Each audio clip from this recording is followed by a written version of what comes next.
people that he was really good at anything he did. Deacon Scott Dodge says that Dale Schultz and his wife were in Twin Falls for a family reunion. She was also hurt in the shooting and is being treated at University Hospital.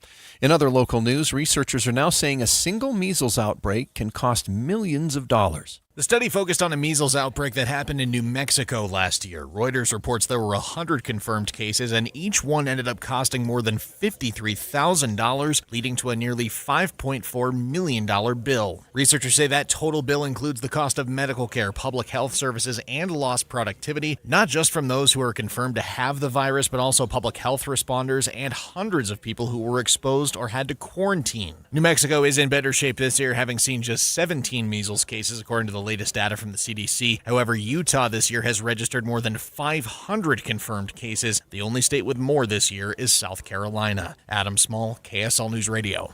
Your money at this moment. Gold prices are rebounding, up 3.5% so far today to $4,300 an ounce. The Dow is up 582 points to 54,668. The NASDAQ up 28 points to 26,613. Coming up, we're going to go back to near record temperatures for the weekend. KSL weather is next. KSL News Time, 9:01.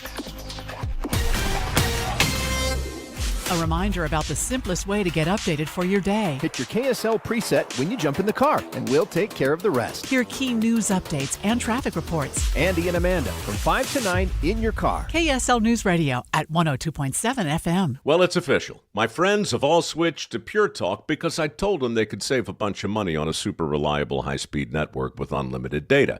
And because they're my friends, they trust me. As for the rest of you, well, Pure Talk understands that even though you might like me, you're not just going to take my word for it, nor should you. For that reason, and for a very limited time, Pure Talk is offering any of their plans for just $15 a month for the first 3 months, including their top-tier unlimited plan that normally sells for $65 a month. Think of it like a test drive, a super simple way to save $150 while you kick the tires on Pure Talk's blazing fast network, and a fine way to see for yourself why I switched from Big Wireless, along with a few 100,000 of my closest friends. Dial pound 250, say Mike Rowe, and be connected to Pure Talk's friendly U.S. customer service team. Again, dial pound 250, say Mike Rowe, and let the savings begin. Hey Utah, have you heard? Nuclear energy might be coming to our state. Now, before your brain jumps straight into sci-fi movies, let's talk about what nuclear actually does. Nuclear technology helps power our nation's submarines, supports life-saving cancer treatments, and produces reliable electricity for millions of homes. That said, nuclear power also comes with some common misconceptions. Don't worry, we get it.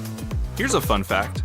You're exposed to more radiation eating bananas than you are living near a nuclear power plant. And get this, a lifetime supply of nuclear energy fits into a single soda can. Despite what some people believe, nuclear energy is safe, clean, and incredibly efficient.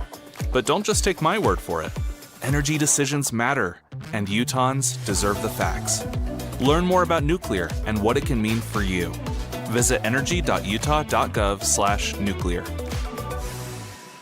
You trust us for news and information in your car. Now trust us at home. KSL News Radio has you covered, keeping you informed on the latest breaking news, weather, traffic, sports, and more. Listen on your Amazon Echo or Google Home device. Just say, Alexa, open KSL News Radio, or listen on the KSL News Radio Listen app. Text the word app to 57500. KSL News Radio. We have you covered. Traffic and weather together brought to you by UCCU. You deserve to love where you bank. Let's go back to the traffic center in Cormac Bone. Eastbound on the 201 freeway, right now our heaviest delays due to a string of crashes. Looks like they've all started to clear up, though. It's still slow between Bangerter Highway and I-215's West Belt. Northbound I-15, normal delays approaching Bangerter Highway, and then again from the south interchange all the way up to the I-80-201 interchange. And southbound Legacy Highway and the West Davis corridor, pretty dense residual traffic as they meet with I-15. Looking for a new ride? Doug Smith offers great savings on new and used vehicles, big selection, great prices, and great people. Visit us in American Fork, Spanish Fork, Linden, or at heydoug.net. Cormac Bone in the KSL Traffic Center. KSL weather today, warmer than yesterday, a high of 95 expected. Tomorrow, 99, and then we get into the triple digits again. Friday and Saturday, high expected to be 103. Ooh, that's looking warm. Right now, it is already 73 degrees and sunny in Salt Lake City. I'm Andy Farnsworth from the KSL Common Spirit Health Studios. Listen online at kslnewsradio.com. We're Utah's news, traffic, and weather station. The all-new Inside Sources. Your inside access to the people and policies shaping Utah's future. Here are Greg Skordas and Holly Richardson on KSL News Radio. Last week, that 200 residents at Midvale apartment complex saw a massive fire. Well, they're still waiting for answers and direction this morning, and many on social media have slammed the owners of the North Union apartments, saying there's been little or no communication on what's up for them with their next steps. That's terrible. And on top of that, many have reached out to KSL with concerns about a so-called renter's insurance policy through the landlord. And many of them have told us that they paid into a policy each month that turned out to be completely unhelpful in this case. Yeah, I mean, it's unusual, but Daniel Chavez has been a resident there for more than 3 years, and he spoke with KSL's Daniel Woodruff about this exact issue. Unfortunately, a lot of us didn't have renter's insurance because the building had a program for renter's insurance, but it looks like it was only liability, so it was a lot to digest, just finding out that we were misled into thinking that we had renter's insurance. And to be clear, I heard from someone else about that they told you didn't need it because there was a $15. They didn't tell me. They told a lot of the new residents, that was what was commented. But we saw it on the receipt every month, renter's insurance, $15 a month. Yeah. So that's self-explanatory, once you see that, you as a renter, you're going to think, oh, why would I need another renter's policy on top of this? But that covered only the building? Only the building. In case we are the ones that cause a fire, they're protected for $100,000, not us. You're getting nothing. Liability just for them. You're getting nothing from this fire. Zero. And when KSL reached out to the landlord about the $15 a month charge, we did not receive an answer. Well, Greg, it sounds like it's time for me to ask you some questions as our legal analyst. So from a legal perspective, if you have a charge that says renter's insurance, and doesn't that mean you have renter's insurance? Yeah, I'd really like to see what that invoice said. But if they're getting a bill every month as tenants, and say you pay $1,000 a month in rent, and there's a different surcharge on there that says renter's insurance, you can reasonably assume that you're paying for renter's insurance. Now, renter's insurance is pretty inexpensive. That's probably a reasonable amount. But it covers things that apparently were not covered here. So, for example, if you have renter's insurance, let's break it down a little bit. The homeowner, the landlord, has homeowner's insurance. So if there's a fire, the structure is paid for. So they call it that even if it's a 200-unit apartment building, it's still called homeowner's insurance. Right. The landlord, you would expect, would have homeowner's insurance or whatever you want to call it, building insurance. The renters will get insurance for their personal property, their contents that they have inside it. For theft, fire, anything like that. That's what I think these people assumed they had. And when I see a charge on a policy that says renter's insurance, just as an attorney, I would assume that's what you get, because that's what we all in the legal community assume is renter's insurance. The way this gentleman described it, Mr. Chavez, is that it was insurance for the landlord that would go to the landlord if the tenants destroyed something. It almost made it sound like it was insurance. It's like a fund. It sounds like they're using it as a quote slush fund. Right. Maybe not, but I mean, boy. So if a tenant now is saying, "Hey, I lost my TV, I lost my clothes, I lost $1,000 worth of personal property, and I would have obtained renter's insurance, but for the fact that I thought I already had it," they may have a claim. And I'm not giving legal advice. They may have a claim against the landlord to get their lost property value because they were misled, at least according to this individual, and we don't know what all the facts are, into thinking that they had renter's insurance. But if it was meant to be landlord's insurance against the renter, it should have been disclosed that way. Of course, people would have been reluctant to pay that. Right. But that sounds like what it really was. That's the way he describes it. So I guess what these renters should do is go make applications, say, okay, here's my claim for my insurance, and see what happens. And if it's denied, saying, "Oh, you didn't have renter's insurance," that's going to be a problem. It's I don't know. I'm trying to be balanced here, but it would be inappropriate for a landlord to add a surcharge onto a tenant's bill and claim it is for renter's insurance when it really was for an offset if the renter destroyed something on their way out the door. The landlord's just covering him or herself, saying, okay, because tenants do things and they destroy things and they leave things unpaid. And if he's saying, well, this was to cover all that stuff, there's a way to describe that, but it's certainly not describing it as renter's insurance. Right. Because that's not what it would have been if that's what it was. So before we talk about the lack of communication, I wanted to ask you then a follow-up for people who might be renters or have kids who are renters. What is their best protection in like avoiding a situation like this? Well, I think that if you have something on your bill that says renter's insurance, you should say, may I see the policy? I'm paying $15 a month for this. May I see it? Or if the landlord says you're paying, a tax surcharge or, a county fine, county tax, whatever.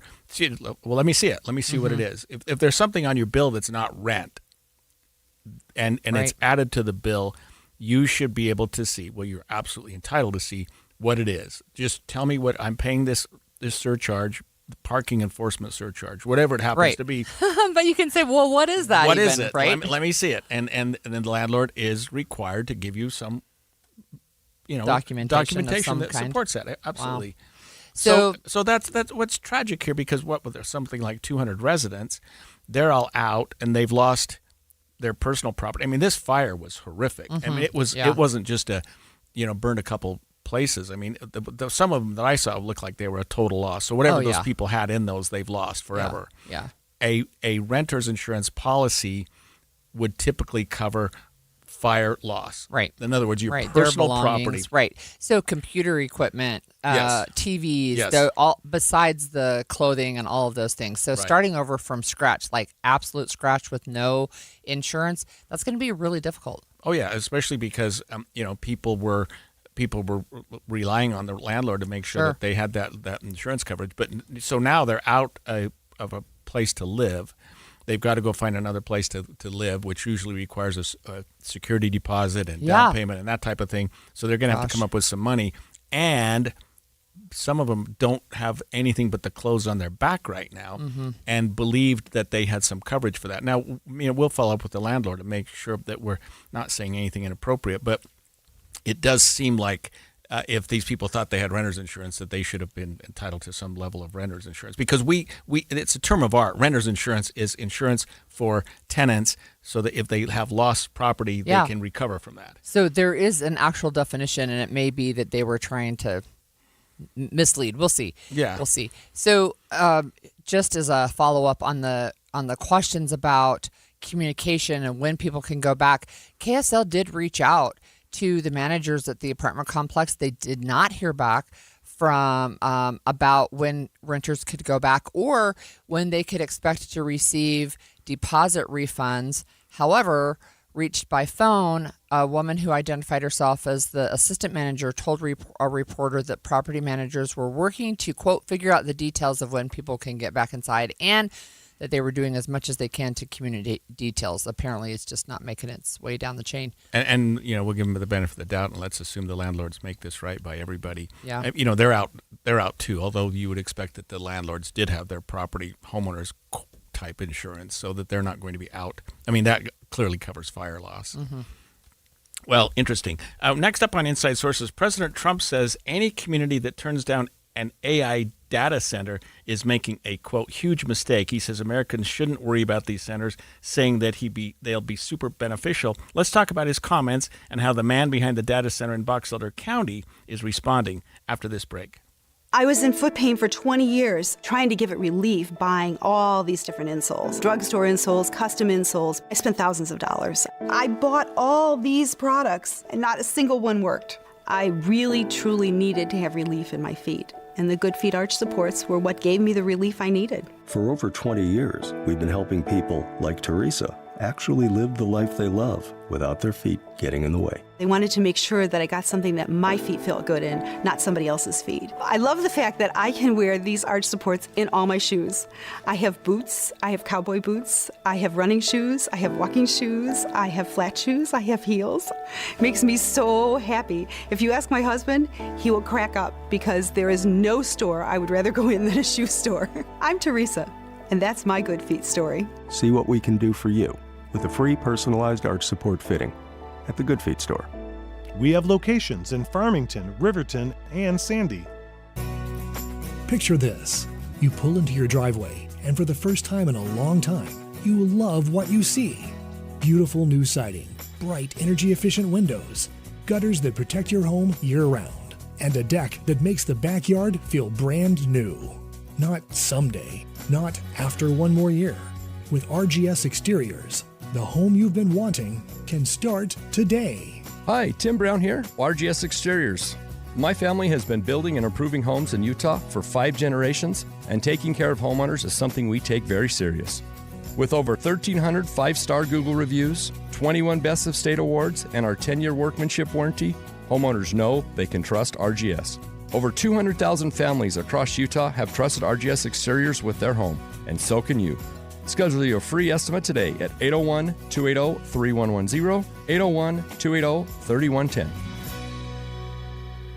If you're ready to buy a home or sell a home and you're worried about the current real estate market because of what you've heard from some of your friends or family, well, we're here to tell you that you really shouldn't be worried, because now is a great time to buy and sell with our friends at the Stern Team, powered by Omada Real Estate. And here's why. Buyers have more options due to increased inventory, which gives them the power to negotiate for repairs, interest rate buy-downs, and closing cost assistance. While at the same time, sellers are still getting top dollar for their homes, with home values that are higher today than ever before.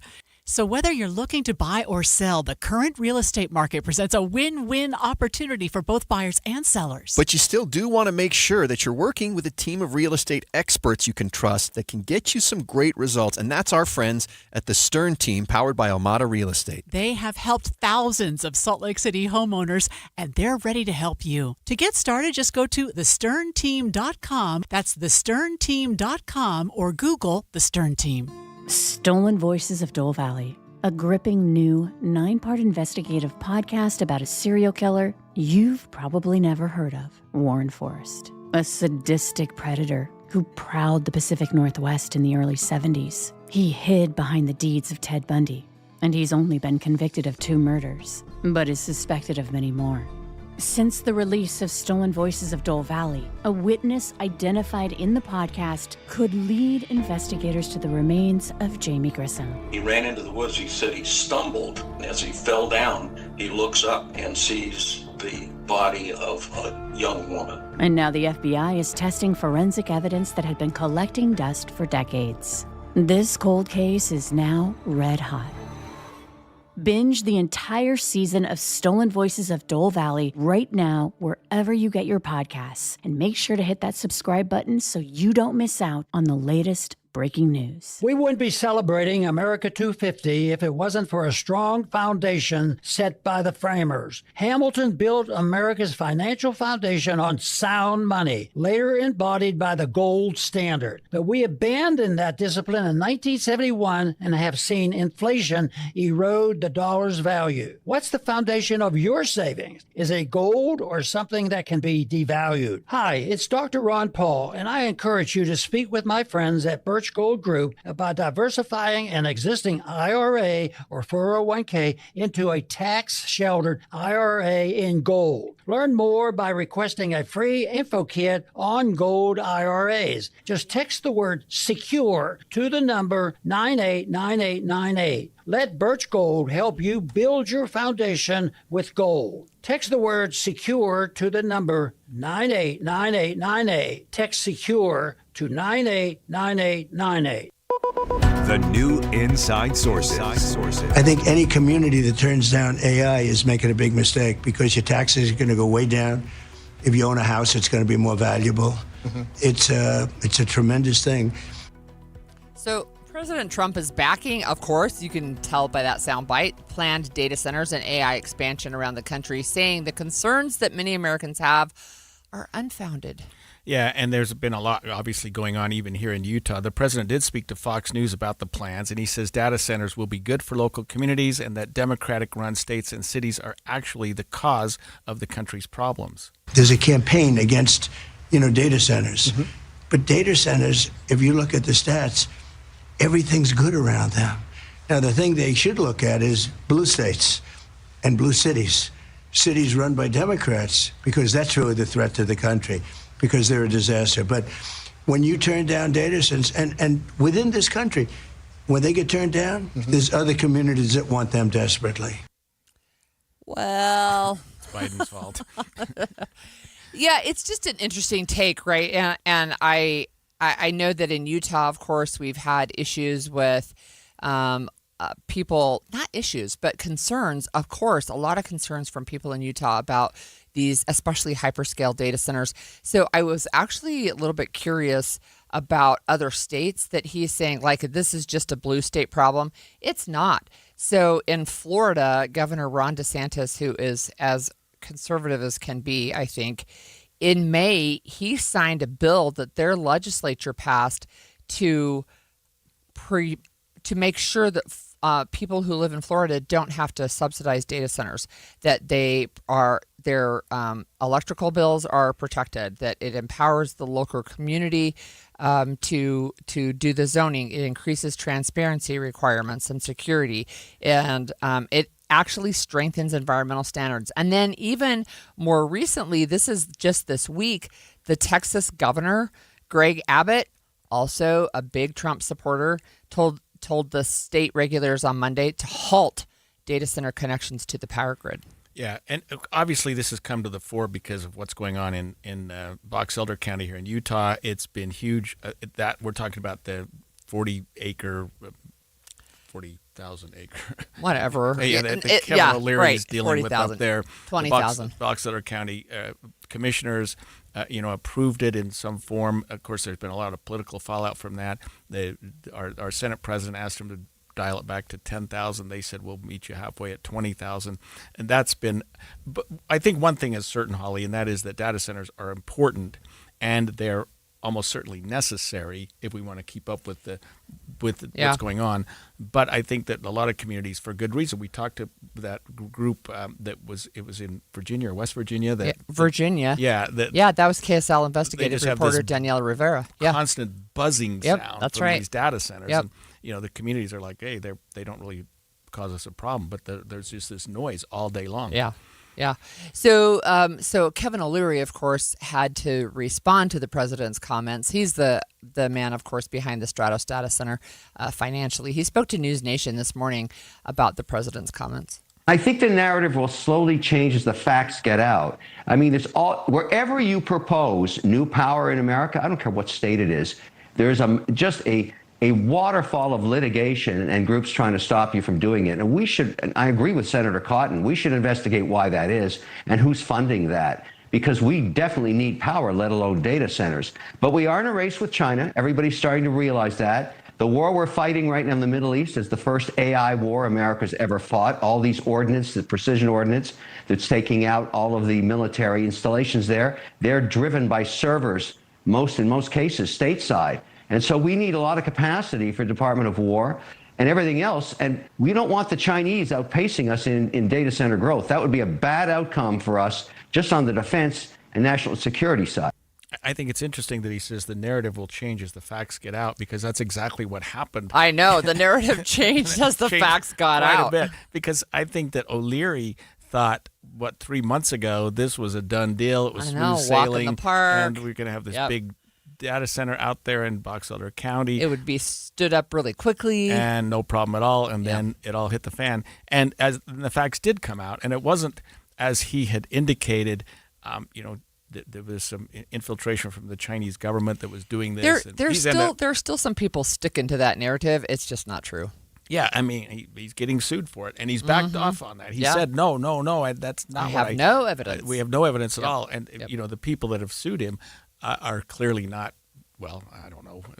They don't seem to be agents of the Chinese government. So I don't know. It was statements that were made by a lot of people in this whole thing, going back and forth both ways, that were just problematic. I think we need to do what you've indicated they did in Florida and they're doing in Texas, which is time out. Mhm. Let's look at these. Let's study these. Let's decide what needs to be done. If it's the strip mall data center, that's one thing. If it's the 10, 20, Hyperscale. 40,000 acres in the middle of the desert somewhere where there's little water and almost no power, maybe we ought to talk about it. It's really interesting. So New York State has put a 1-year moratorium. Even right here in Utah, there are communities that have said, okay, we're putting a moratorium on any new data centers coming in for at least a year. We're not going to approve anything new. But I saw this week, I think yesterday, an article in Politico that said this: anger over data centers is fueling a new political movement. And they just said, look, there's a growing national backlash, and they are, like, I'm seeing it play out in some of the primaries, right? They are people who are saying we need to pause or we need to slow down, or we have concerns. The people who are really pro data centers, they're getting slammed now as the person who doesn't care about the environment, as the person who doesn't care about your community, as the person who only cares about money for him or herself, right? It's really interesting to me that it is fueling what they're calling a new political movement. Well, and speaking of primaries, it happened to 3 elections right here in Utah. Oh, yeah, Our primary, absolutely it did, Where data three centers. incumbents, Mhm. Yep. 2 commissioners and 1 state senator, probably lost their primary election because of the data center. As a result of Yep. their involvement with data centers, and Yep. this was the Box Elder County one. Now we've got them in other places around the state that are fairly big as well. I think Iron County, I think Millard County Mhm. are two large centers that we've talked about in the past. This Box Elder one just kind of took it to a new level. I mean, to where it's it's mammoth. It's almost like it's its own city. It's so big. Oh yeah, for sure. Look, what's interesting? You just mentioned Millard County, and that's where that big Widemouth 2 fire is. It's over 85,000 acres now. Mm-hmm. I haven't heard anybody talking about how that's impacting data center building. Maybe, Development, yeah. Maybe we should. Who knows where it's a consider big that. county, and you've I know. got this whole area between Fillmore and Delta, and wherever the fire is, wherever the data center is, there could be overlap. You're right. Well, and exactly even right. if there's not overlap, I just wonder if there are additional concerns about wildfires right. and an already built data center. So in the future, right? Do you know what I'm saying? I haven't heard that conversation yet. So that's an interesting one to me. Well, from what I know of this area in Box Elder County, it would seem to be an area that absolutely would be vulnerable to wildfires. I mean, that's the kind of the environment that you would expect to be, a place where wildfires could flourish. So, yeah, I mean, that's an interesting thing to think about, because if you destroy a data center, that would be catastrophic. Well, I can imagine that. Yeah, that there would be a lot of problems with that, a lot of issues. So I just think it's interesting. The president was in California when he made those remarks, and he doesn't like the California governor, and so I think there's additional maybe motivation to point out that it's just dumb people who don't want data centers in their own backyard. But I disagree with that assessment, and I think the most recent polling I saw said that 71% of Americans have concerns about data centers. I think that's reflected in Utah, and it's reflected in our own texters when we have people say, look, we at least need to have conversations about like how much water and environmental impact, especially when we live in the desert. Yeah, it's not a blue state or red state issue. It's an American issue. That's right. That's how we should look at it. All right, we're going to take a quick break for bottom of the hour news. And when we return, we're going to talk about new records showing the White House knew differently that they claimed that recreation in Bears Ears was virtually impossible. More on that next. 9:30 at KSL News Radio. I'm Andy Farnsworth. KSL's top story this hour. It's from ABC News. The closely watched Michigan Senate Democratic primary finally has a winner. Progressive candidate Dr. Abdul El Sayed narrowly defeated moderate Representative Haley Stevens.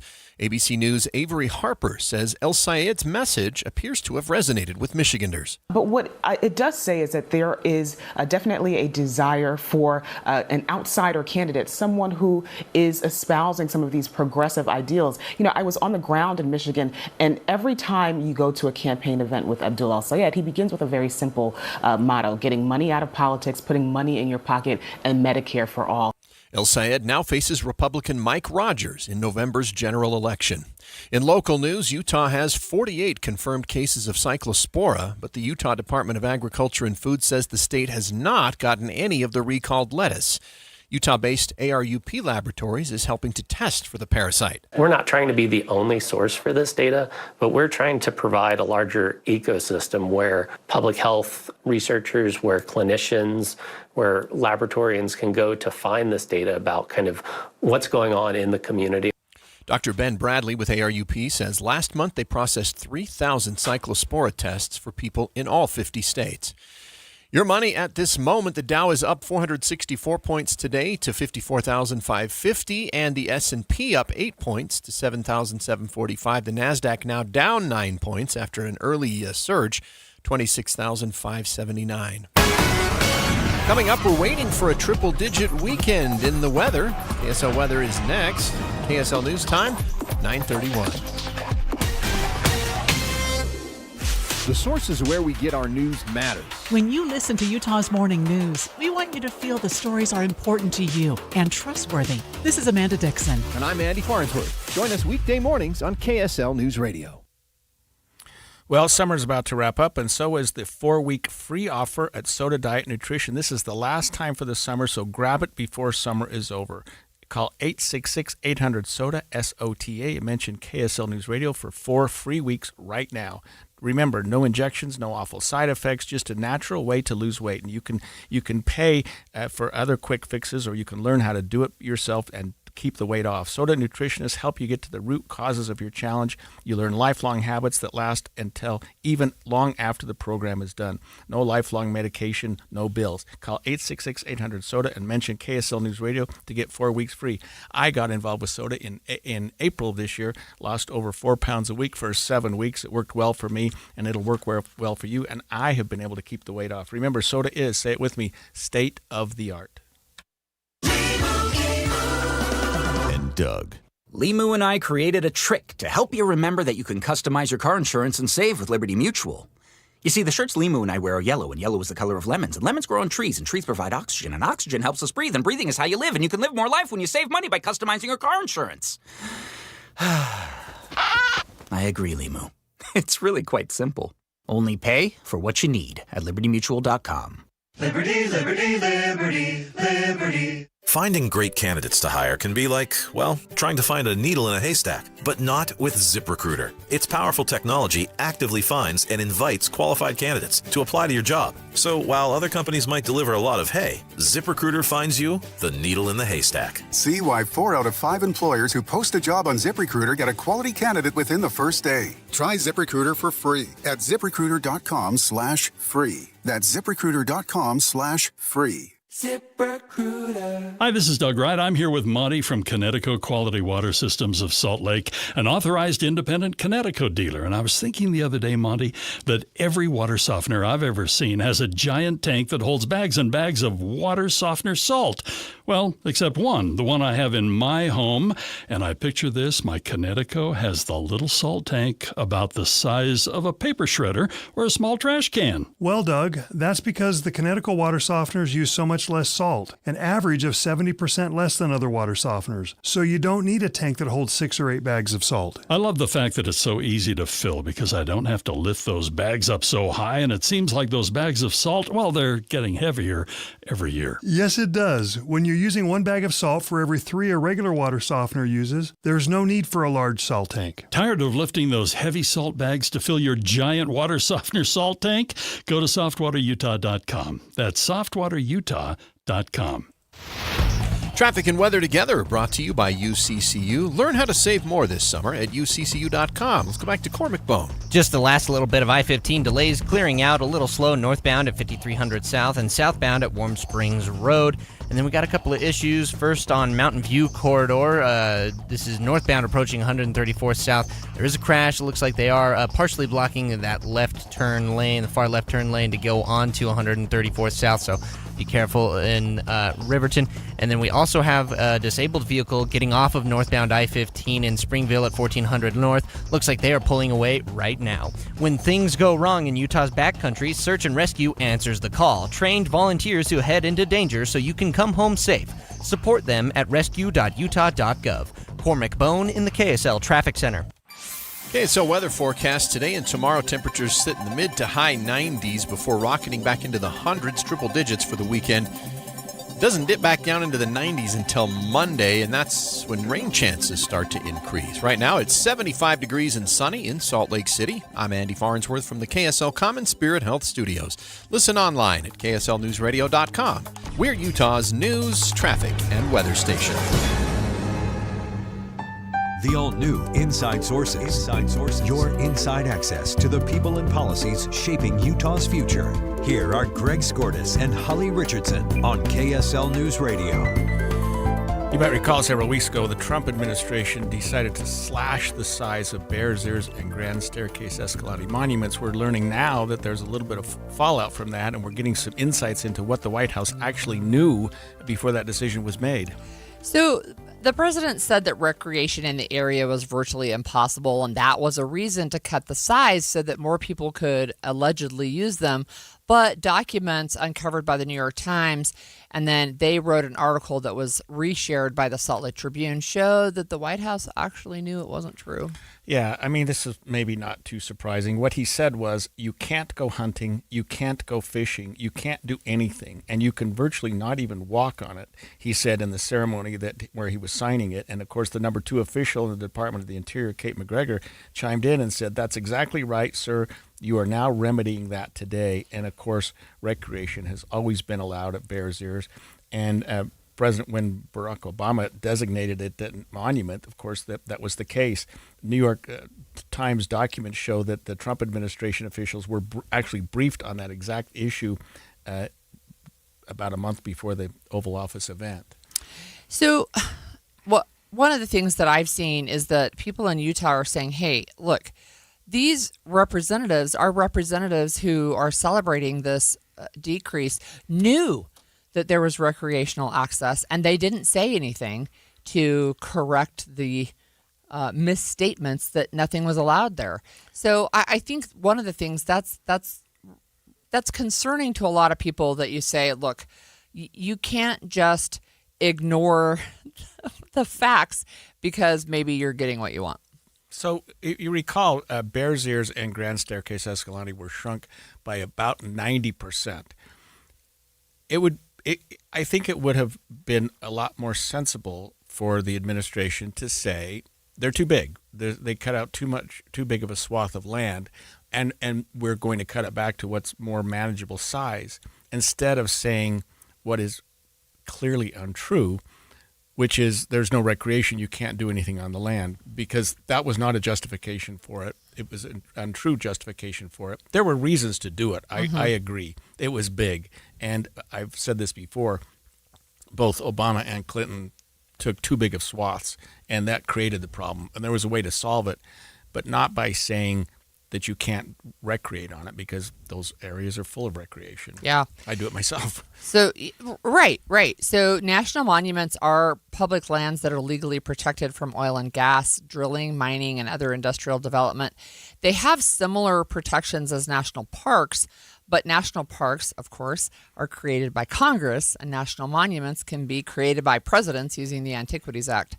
So one of the things I think is that we're saying, look, people, they knew that there was the ability to still recreate there, and yet the whole message of why we're shrinking these national monuments had to do with, well, we want people to be able to go onto the land, which they already could.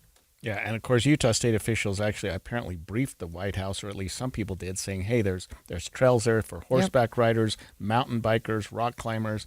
There was a lot of things that that you're able to do down there. Like I said, a lot of us have taken advantage of that and have enjoyed that. And the fact that it's designated as a national monument doesn't restrict that too much. I mean, it can in some respects, but we get in our national parks all the time, and we're able to do things. Right. So when President Obama did Bears Ears originally, one of the things that he said in the proclamation was that it included rock climbing, hunting, hiking, backpacking, canyoneering, whitewater rafting, mountain biking, and horseback riding. And this article quotes the founder and owner of Ancient Waves River and Hiking Adventures, which provides tours of Bears Ears that are led by Indigenous guides. He said he watched live as the current president signed the executive order, and said he was just shaking his head wondering, have you ever been here? Because this region is totally accessible. I think the bigger problem from my perspective was the lack of input by the indigenous communities that were there and hold that land really sacred, and the fact that they really weren't made a part of this conversation at all. I mean, if we want to look at the land and say, whoa, that was way too big of a swath, let's get the parties together and decide how to manage it, how to set aside that makes sense, instead of just this 90% hacking job. And in fact, one of them, I think it's Bears Ear. If you look at it, there's piecemeal. They're split. It's split up into different areas. So you can be driving and all of a sudden you're in the national park. You go a little further, you're not. I mean, monument. I mean, it's like whatever. That doesn't make sense. And Grand Staircase isn't in the National Monument anymore. Right. Right. So Grand Staircase Escalante doesn't include Grand Staircase. No. Look, it's part of an ongoing conversation, because I'm positive that the next president to come along that is of the other party is just going to reverse it through a different executive order. So part of that is you've got to have some certainty. We don't have certainty. But also, let's not prevaricate. Let's not make up stuff when we're saying we're taking this decision because of XYZ, when XYZ aren't actually true. Right, from either side. So when the Democrat comes back in 2 years and says, hey, I'm going to reinstate this because of XYZ, like you said, make sure XYZ are accurate. I know. I believe that too. Because it probably will happen. There probably will be those. I would say it's a guarantee unless Congress gets together and passes a law to make it a national park or make them national parks. And I do not see that happening with the current Congress congressional makeup. Although maybe they have to at some point, because we can't do this back and forth. Well, I think we're seeing really some of the downsides of the use of the Antiquities Act. So there's conversation, at least within the public sphere, of legislators saying, hey, we should do something about this. I haven't seen any legislation, and I have no confidence at all that the current makeup of the Senate and the House could get anything passed that would make it permanent one way or the other. And I think control is going to flip in the midterms, but it will still be close. Same problem. I don't think they're going to be able to pass a bill that says we're going to keep it exactly like this is. And I think we all appreciate the purpose of the Antiquities Act, because there are certain areas and certain things that should be preserved. Native American sites, certain of our. I mean, you think about Bryce Canyon or Zion, some of those areas, natural bridges, all that. They absolutely should be preserved so that you're not getting. Well, Zion is a national park, right? So that is created by Congress, and that was passed and approved. But I'm just saying there are reasons to designate these areas. I know. I don't disagree. What I'm saying is I don't think you can get Congress to agree on what the size and shape should look like and how many acres they should incorporate, because one half is going to say it should be as small as possible, and the other half is going to say it should be as large as possible.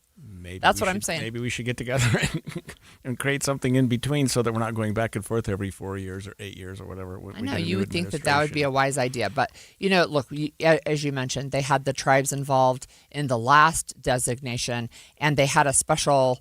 They had a committee, and I can't remember the official name of it, but that was disbanded also when the president changed the size again. Hey, remember that famous song of the 60s, Up, Up and Away in My Beautiful Balloon? Yes, actually, I do. What was it? I'll think of the group in a minute. Anyway, the stock market hits record territory while oil companies rake in major profits. In the end, how's this leaving the average consumer? We'll talk with an economist after this. Stay with us. Are you a local business tired of juggling deliveries, managing drivers, or sending valuable employees across town? There's a better way. Pigeon Ship. For more than 10 years, Pigeon Ship has provided fast, reliable, same-day and next-day delivery services for businesses throughout Utah. Whether you need a few deliveries a day or hundreds, Pigeon Ship has the network, technology, and experience to get it done on time. Auto parts, plumbing supplies, electrical components, pharmacy deliveries, and more. Utah's most successful businesses trust Pigeon Ship to keep their operations moving. Stop the stress of hiring drivers. Stop pulling employees away from their real jobs. And stop worrying about whether your deliveries will arrive on time. Join the thousands of businesses that rely on Pigeon Ship every day for dependable local delivery solutions. Visit pigeonship.com today to schedule a call and see how quickly Pigeon Ship can streamline your delivery operations. Pigeon Ship. Avoid the trip. Pigeon Ship. That's pigeonship.com. Pigeonship.com. KSL offers the best daily newsletter in the state. It's the 3 things you need to know. Every weekday, we deliver quality and relevant content to your inbox. No ads, no spam, just the 3 things you need to know to be informed about the world around you. Subscribe today. Visit KSLNewsRadio.com or text the word inbox to 57500. That's inbox to 57500. Do you ever miss a segment of Inside Sources, or you want to rehear a conversation you particularly liked? Well, you can subscribe to the Inside Sources podcast. We upload each segment and the full show every weekday afternoon. Just go to kslpodcast.com or follow us wherever you get your podcasts. When it's hot like this, air conditioners struggle to keep up. Parts are under more stress, and sometimes those parts fail. What's up, everybody? I'm Mike Wilson with Any Hour Services, and no one helps more homeowners maintain and repair their air conditioners than Any Hour Services. As a matter of fact, last year, over 32,000 homeowners called Any Hour Services for help maintaining and repairing their systems. Any Hour Services has over 100 HVAC technicians to help with everything from maintenance, repair, to installing a new system. This summer, there'll be a lot of people told they need to replace their air conditioner, and they'll wonder, do I really need to? If you're told you need to replace your air conditioner and you still have questions, Any Hour Services can give you a second opinion and let you know what options are available. Maybe it just needs a little maintenance or a small repair. Maybe it does need to be replaced, but if you don't feel good about being told you need to replace your air conditioner, don't ignore those feelings. Call Any Hour Services for help with air conditioner maintenance, repair, or to schedule a free second opinion. Google Any Hour Services or schedule online at anyhourservices.com. No one helps more homeowners than Any Hour Services. 911, tell me exactly what happened. My son and his wife and their 2 children haven't responded. Susan Powell disappeared on a snowy morning in 2009. Your wife is missing, Josh. Yeah, but I've always... And you want to think about it for a couple of days? The podcast, Cold, has gone deep on these kinds of stories. I'd had this overwhelming feeling that he had done something to her already. Clearly, something happened on that couch because he cleaned it. Find and follow Cold wherever you get your podcasts. This message is for Karina, our mom who finished her high school diploma at age 28. Hi, Mom. It's Emmettith and Nicholas. Congratulations on getting your diploma. You worked so hard and have taught us so much. We love you. When you graduate, they graduate. Finish your high school diploma for you and for them. Visit finishyourdiploma.org to find free and supportive adult education centers near you. Brought to you by the Dollar General Literacy Foundation and the Ad Council. Joe Fallon did something smart. He saved hundreds on auto insurance switching to Progressive. With that money, he commissioned a portrait of himself. Does Joe already know what he looks like? Yes. Do guests know what he looks like? Also yes. But not as art. It's Joe's savings, and if he wants to spend it on a velvet painting of himself with a white tiger at his feet, we say, roar, Joe, roar. Switch and see if you could save with Progressive and treat yourself. Progressive Casualty Insurance Company and Affiliates. This is the story of the one who keeps multiple buildings running smoothly day after day. Plumbing that flows, HVAC that hums, cleaning supplies that keep surfaces sparkling. That's why she counts on Grainger. With easy reordering online and 24/7 support, Grainger helps her keep the products she needs on hand. So shelves stay stocked and buildings stay ready. Call 1-800-GRAINGER, click Grainger.com, or just stop by. Grainger, for the ones who get it done. Hi, I'm Maria Shilaos, and I'd like to tell you about my podcast, the KSL News Daily. Every weekday morning, we'll deliver one story explored in depth, plus the 3 things you need to know before your day begins. But this is new. This is where we human beings are able to trick AI. This is news with context from the journalists you trust. Agencies were less than willing to speak with us about this. Find and follow the KSL News Daily at kslpodcast.com or wherever you listen. Inside Sources. The U.S. stock market hit record highs on Tuesday, and profits for AI and oil companies continued to soar. So, amidst all that, how are you feeling? How's your wallet feeling? Well, I think my retirement account's doing pretty well. You know, the Trump administration really focuses on the stock market. A lot of our economists and other people that we're talking to, including our next guest, will talk to us about other factors that play in. But it seems like if you ask Trump how to measure the success of the economy, he's almost always going to say the stock market. Look at the stock market. Yeah. So I wonder how the stock market prices are trickling down to the average consumer. I mean, I went and filled up yesterday. Excuse me, the gas is over $4 a gallon again. And, you know, I can feel that. So we have with us again Dr. Michael Kofed. He's an assistant professor of economics at the University of Tennessee at Knoxville. Thanks for joining us again, Mike. Hi, Holly and Greg. Thanks for having me on again. Yeah. So tell us a little bit. Look, one of the things I guess I feel like is we hear stories about how the stock market's hitting a high. Gas prices are up. We've got the Strait of Hormuz. We've got all that stuff going on. And yet oil companies are raking in massive profits. That does not make me happy. Well, I don't want to be the one that comes on the radio and defends the oil companies, but let me give it my best try. So I kind of consider myself a gas station food connoisseur as we drive across the country every year. But one of the things I try to remind my kids too when we roll up is that oil companies very rarely make a profit off gasoline. Usually where they make their bigger margins is inside the store. So when you go to Maverick and get a burrito or a soda, that's where most of their profit margins come from. And that's because oil is bought and sold on a competitive commodity market. It's very hard to get any kind of cost savings or cost advantages there on the international trade.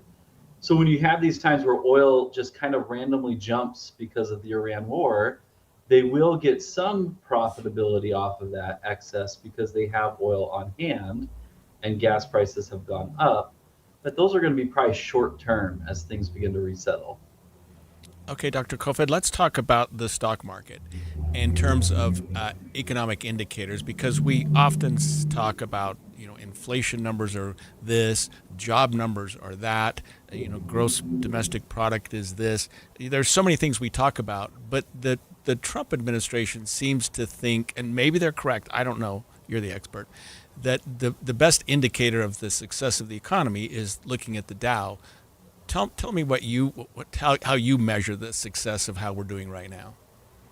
Yeah, so the Dow is one indicator in a portfolio that we can take a look at. I like to think that the stock market is like a super hyperactive golden retriever, and all the other indicators are kind of like your older dog that kind of just lumbers along a little bit more. And the market tends to swing at a higher variance than things like GDP growth or inflation or unemployment numbers. The reason why the stock market's helpful, though, is it gives me an instantaneous price. So it's like picking up that ball and throwing it to your golden retriever puppy. They get really excited really fast, but I only get to observe GDP, which is the accumulation of all goods and services produced in the economy once a quarter. So if something happens instantly, it's hard for me to see that in the GDP numbers right now. I will see it in the stock market numbers, but the stock market numbers kind of hyperactively goes up and crashes very quickly.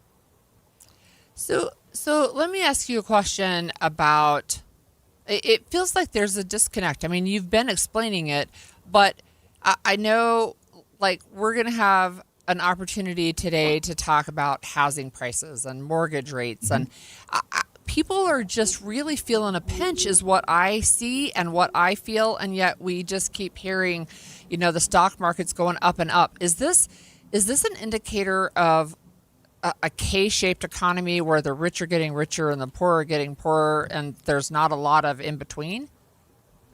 So I think really how you think about it is the stock market is a long-term investment. So I'm not going to usually generate the money I go to Walmart or Costco with on the stock market. And I also try to remind people that lots of people own stock. If you have a 401k, you also own stock. So your school bus driver owns stock just as much as a billionaire owns stock. What's going on, however, is investors are making bets on AI. And so there's a lot of capital investment in AI, and that will send the stock market going up. But that doesn't necessarily trickle down instantaneously into my wallet when I go to the gas station, for example. Now, if you want to get really nerdy really quick, this looks really similar to what we saw in the late 1860s, 1870s when the Transcontinental Railroad was finished at Promontory Summit in Box Elder, Utah. Because across the country, railroad was the new thing that everyone wanted to invest in. We finished the Transcontinental Railroad in Utah, so we started building one across what was now known as I-90 across the north, and it turned out we didn't need that third or second Transcontinental Railroad as much as the first, and that caused the panic of 1872, where railroad stocks popped because they had over-invested and over-leveraged into this new technology. So some of us go ahead, sorry. Well, I was just going to say, let me ask a follow-up then. Is AI a bubble?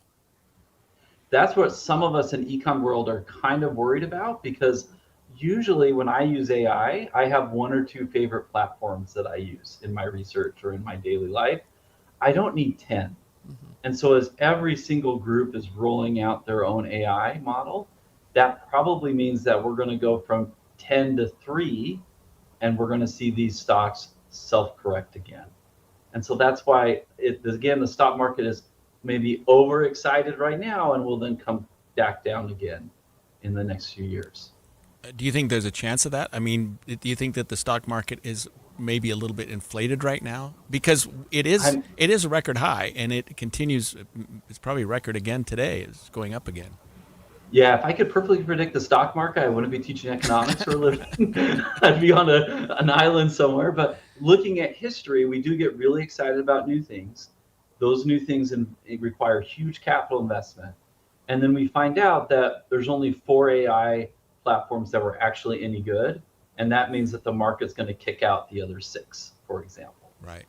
What also that means, though, is if I am someone who is closer to retirement, has more of my wealth in stock, I'm going to feel a gain. And so I might go buy a second home, or I might buy a boat, or some of these with some of the dividends that comes in. But some of us that are just fairly new into the stock market, new younger workers, we don't feel that gain. And so then the things like gas and other parts of the economy make us feel a pinch. That's interesting. Can you just take a minute, and we don't have a ton of time left, but to talk about the Federal Reserve and maybe what pressures the new chairman, Kevin Warsh, is facing right now? Yeah, Kevin Warsh is in a really pickle right now because he had made promises to the president that he was going to drop rates really rapidly. And then it turns out that when you drop rates that rapid, inflation will go up quickly. And when we look at these new inflation numbers right now, we're at 4.5. That is much higher than the 2% target. And growth is now becoming sluggish because of things like tariffs and the Iran war. And so he has to pick, is it price stability or juice the economy? And so now all of a sudden he's saying, let's wait and see, which is probably wise right now for a new Fed chair. But he's even saying he might have to raise rates again to get the inflation under control, which will then make housing more painful. Dr. Kofet, I have a question we only have a minute left, and this is probably a 5-minute answer. But if you look at things that you're talking about, inflation, jobs, things like that, or let's talk about inflation, interest rates, and whatnot, how is it that we can account for the fact that the Dow is at an all-time high? Yeah, again, it's predictions that we're thinking about. Usually what happens when I raise rates, then the Dow goes down because I can get better return on my money in the bond market where the interest rate is now higher. But what we're seeing is with high rates right now, the stock market's going up.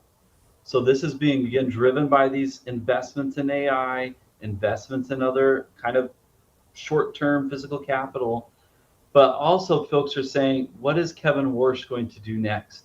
He made promises he was going to lower rates. So that's how I'd keep my money in the stock market instead of putting it in the bond market. And now he's saying, I don't know. And so people are just trying to readjust their portfolios given they don't know where the Fed is going next. All right. Wow. Thanks so much for joining us. We've got to go, but we appreciate your time, so Dr. Michael Kofod. Yeah. In the next hour of Inside Sources, we're going to talk about using technology to help your kids get ready for back to school and chat with a tech expert. Stay with us when we come back after the break.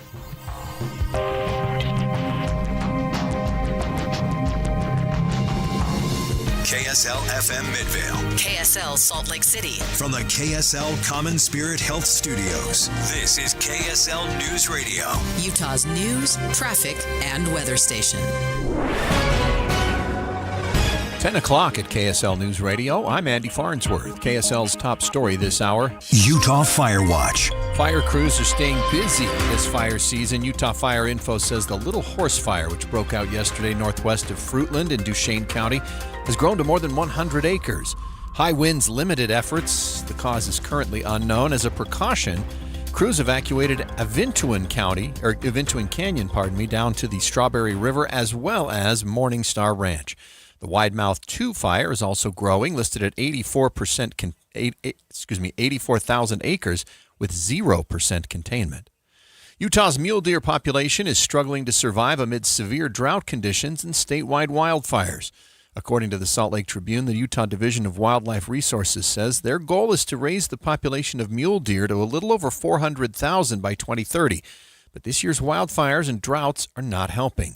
Officials say the mule deer population is critical to keeping Utah's ecosystem in balance. They told the Tribune if mule deer populations fall, it could threaten cougars and other animals that rely on them for food. Our top national story this hour from ABC News. President Trump says the U.S. is making progress on negotiations with Iran, teasing a possible announcement within the next 48 hours.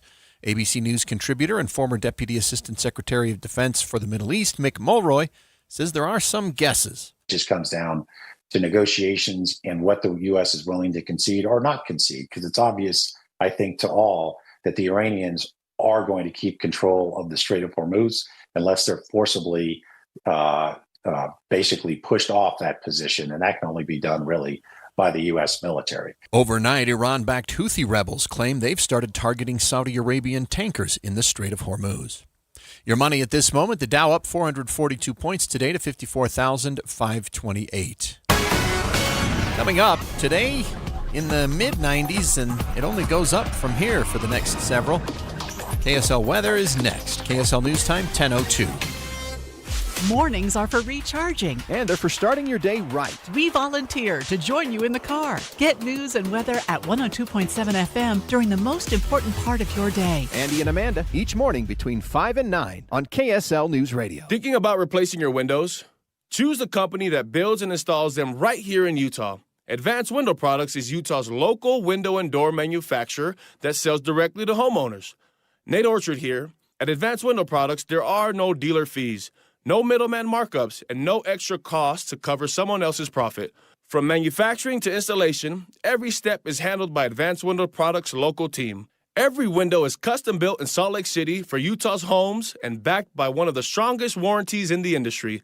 A lifetime warranty covering labor, glass, and parts.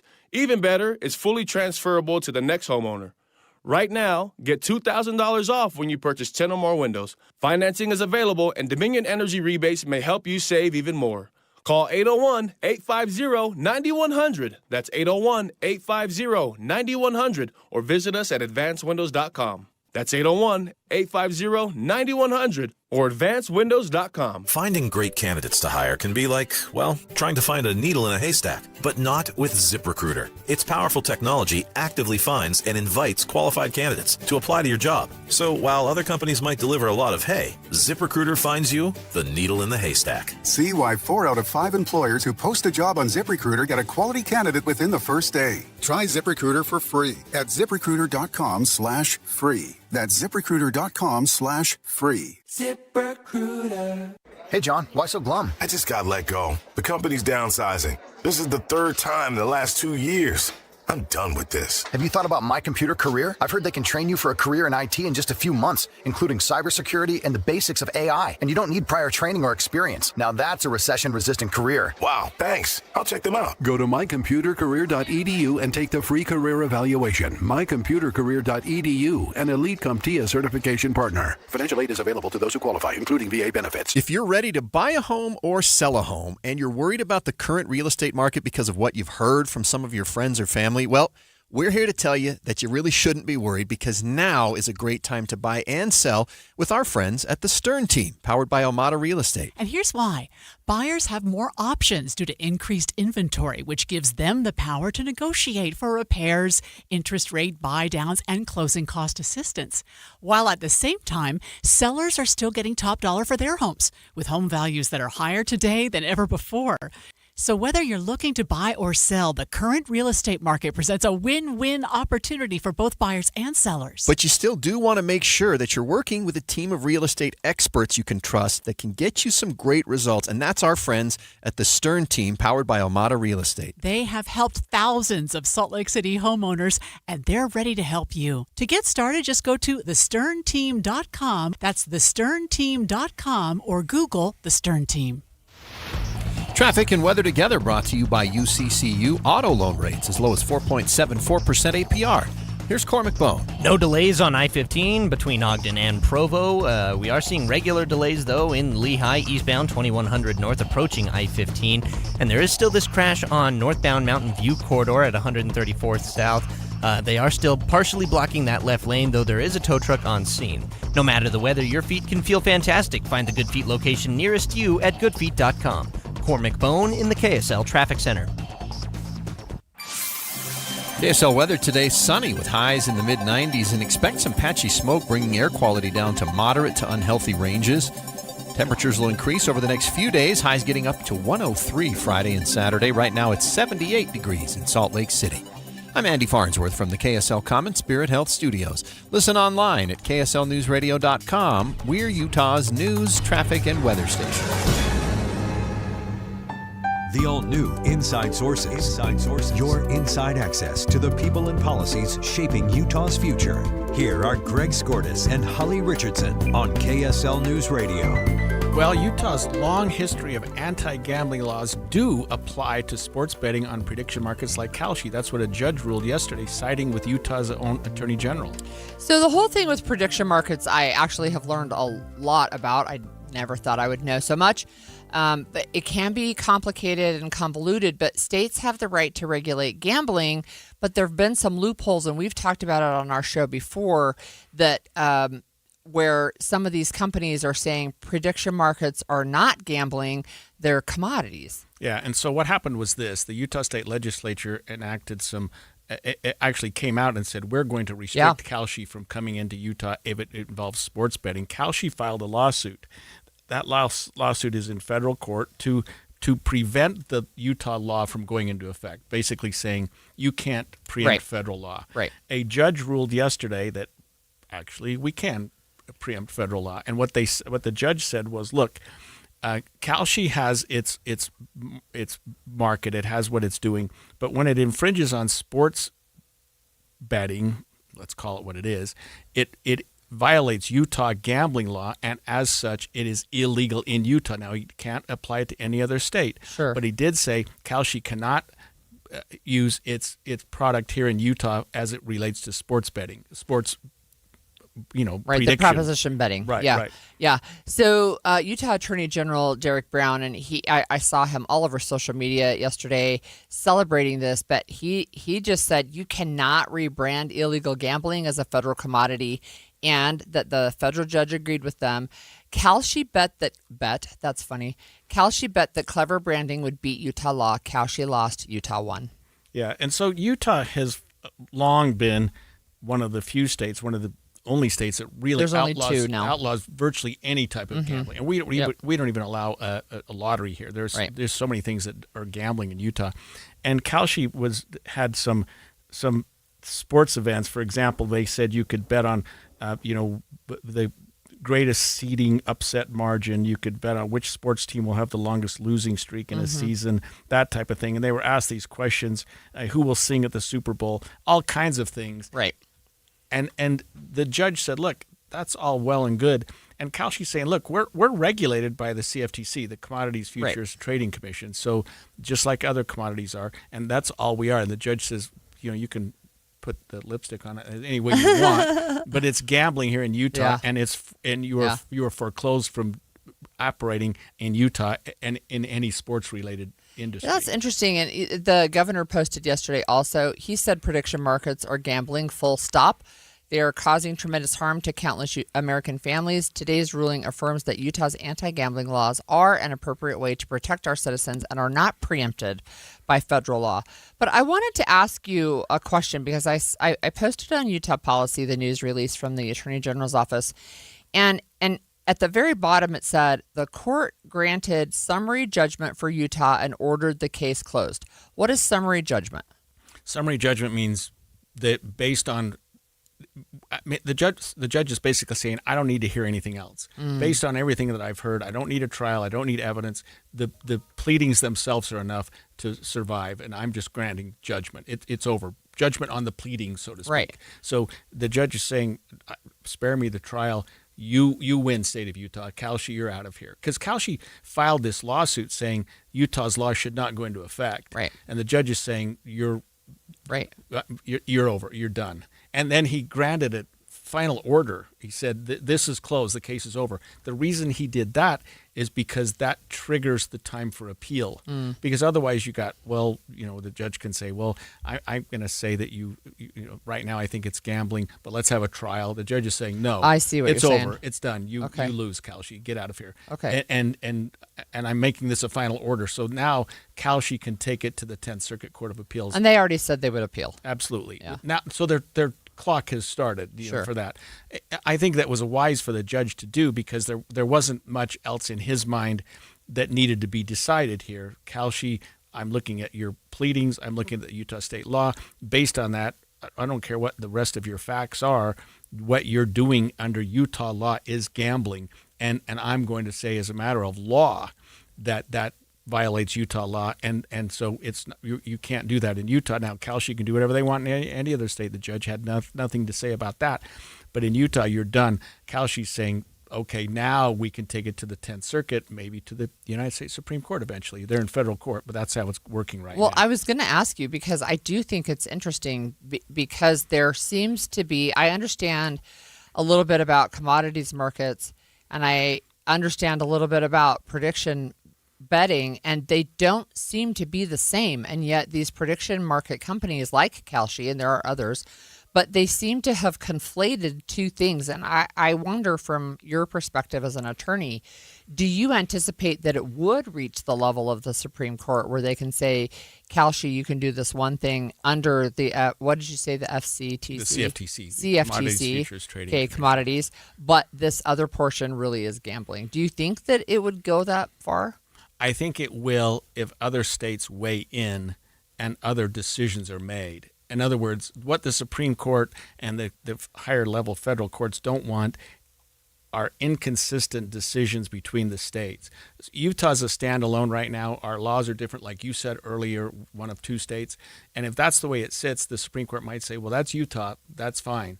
But if another state says, well, this is absolutely not gambling and we're going to allow it notwithstanding our law, then you've got different states with inconsistent rulings. And you don't want that because obviously you don't want 50 different decisions from the country. Not that would occur.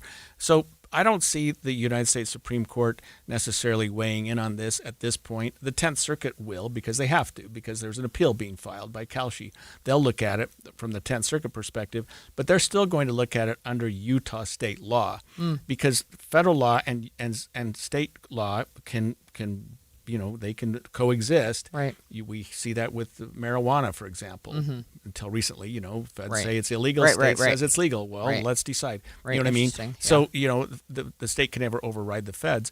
But in this case, what the judge is saying was the fed's not going to override the state because in Utah, it is gambling. And as long as you recognize the Utah law, interesting, you can have your Kalshi, you can do whatever you want. But in Utah, you can't do that. It would be the same as if the feds passed a law that says, casinos are now legal around the world and around the country, rather. But Utah could still say not here.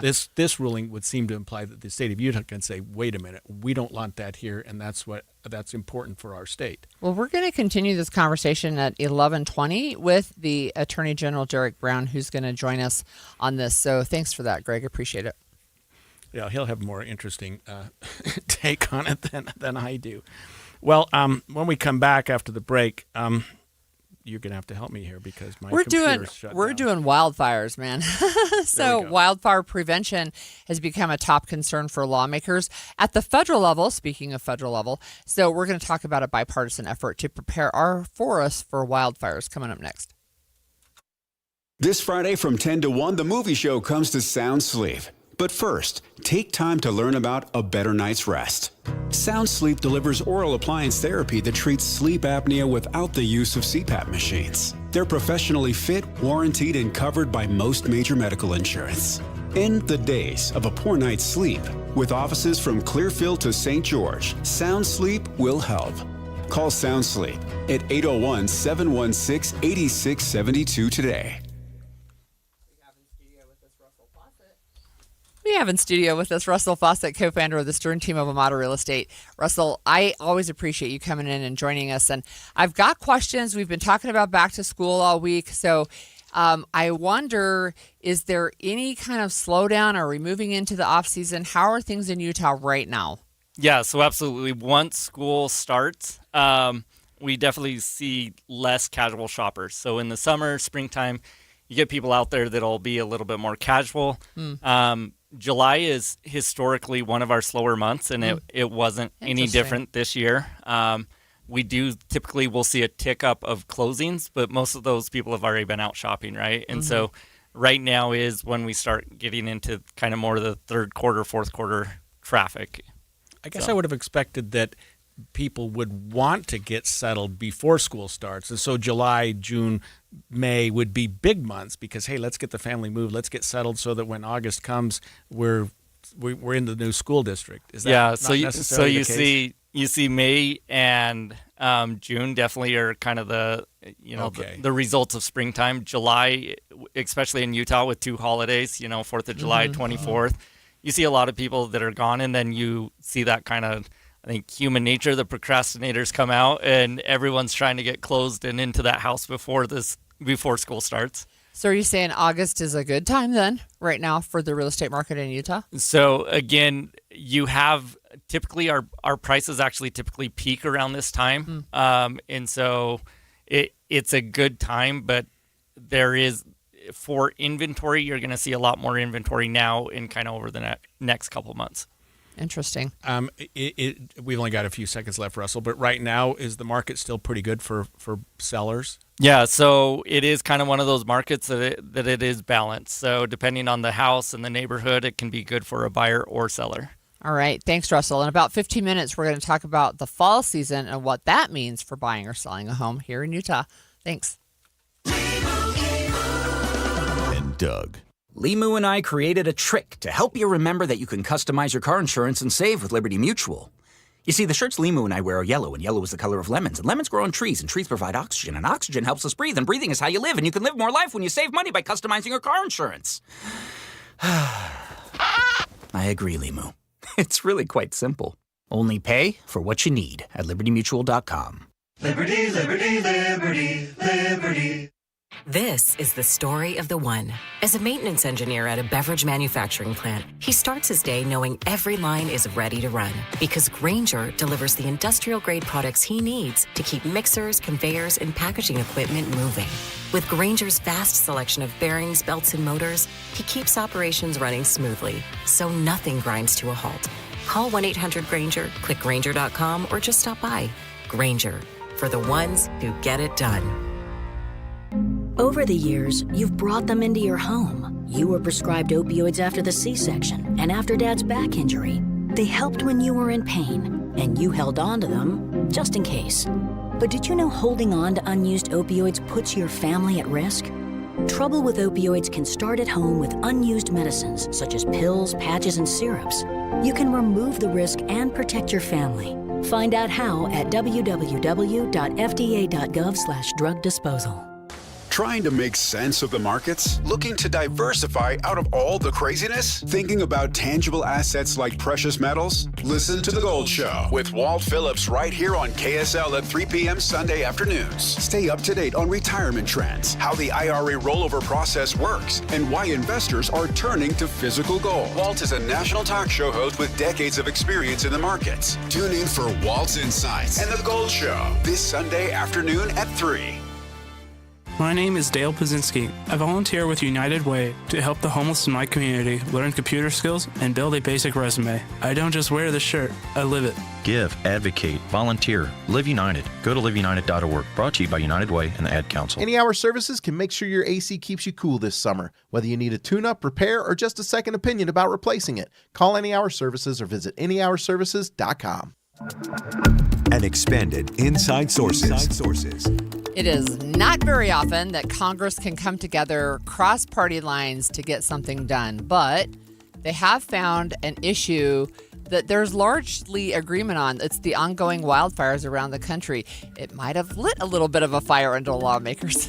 And this is the second time in a row we've talking about our own Utah Senator John Curtis talking about something that it does have some bipartisan support. He talked yesterday about some immigration issues, but with problems come solutions, and we've had so many wildfires that I think it's time for Congress to sit in and talk about forest management. So he's had a bill. He's called it the Fix Our Forests Act. And we have with us Deseret News congressional correspondent Cami Mondo again, who's been following this bill. She joins us live with more. Thanks, Cami. Thanks for having me. So quick question really about the timing of this. So it looks like there was pretty broad support, bipartisan. I think more interesting to me is that you have legislators from maybe the middle of the country and the East Coast. I understand the West has been pretty aligned on this, but what is the holdup now to getting it passed before the August recess? Right. I did catch up with Senator Curtis yesterday asking that exact question because this does seem like a bill that does have that rare bipartisan support. And essentially, he said there are just some technical changes that they need to fix, some concerns just to make sure everybody can get on board. He was saying him and one of the other co-sponsors who's from California, states have just very different concerns or needs, I guess, when they're addressing wildfires. So just making sure that everybody can get on board with the same thing. But he does expect that when it does come to the floor, it will have massive bipartisan support. What does this bill actually look like, and what would it solve? I mean, obviously, it's a way to solve a problem that we have right now with these wildfires, but sort of the broader picture. What is the Fix Our Forests Act? Right. Essentially, boiling it down to what it would do is just kind of improve forest management by streamlining environmental reviews, how you actually manage forest floors, and really just strengthening the cooperation between these local and federal agencies. That sometimes there can be a disconnect there that makes it harder or longer for federal agencies to help out these local and rural communities. And so really just streamlining all of that cooperation to make sure that, you can prevent these wildfires from happening, but if they do, you can actually react quickly and make sure you get rid of the burn as quickly as possible. So, Cami, again, they're getting ready. I think it's the end of this week that they go on August recess, but this bill passed out of committee in October, which is a really long time ago. Is Senator Curtis hoping to get it done before August recess, or is this something that may or may not happen in September, or might it have to wait until after the midterms? Right. And so he told me yesterday that he doesn't think they'll be able to get it done this week before they leave. They just have so many other priorities that are on their plate right now, having to do with government funding and stuff like that. So he doesn't expect it to happen before they leave for the August recess, but he is pushing to do something in September. The sooner the better, he told me, and he does have leadership support on this. He said that during the August recess, they're going to continue these conversations they're having to make sure they iron out any last minute technical problems. So he is really hoping to get it sooner rather than later. But of course, it is a very slow moving process up here. Whether that will actually happen is anyone's best guess. Do we know, Cami, much about the cost of this bill, or where it's going to come from, or how it's going to be funded? I think it would have to be just through either that appropriations process or an actual spending bill. That was a question I brought up to Senator Curtis yesterday. And, anything with a big price tag usually gets a lot of eyebrows raised up here. But he said, in the long term, this would be spending that needs to be approved, but it would actually be less expensive than all of the costs of actually putting out fires and having to, heal force afterwards. So he said it would actually save money in the long term, but yeah, that actual what the price tag would be isn't exactly clear. So the Fix Our Forest is more focused on prevention of these wildfires through forest management. And am I understanding that correctly? Correct. It is mostly a preventative measure. Right. So prevention is almost always less expensive than the after the fact cleanup problem, right? So I can understand that argument. I think you put this in your article that wildfires this year are somewhere they're expecting, well, I guess annually between $400 billion and almost $900 billion is what wildfires cost this country every year. That's a big chunk of change. Right. It is such a wide range, but of course, it comes by combining, the cost of property destruction or even just health impacts of those inhaling the smoke. And so, of course, this bill would cost money. But when you take all of that into account, it definitely is saving a lot of money in the long run.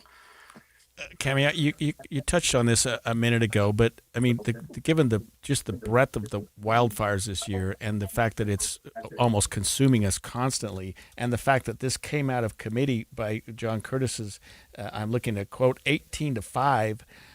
Why not just get it on the floor sooner rather than later? Just too many other priorities.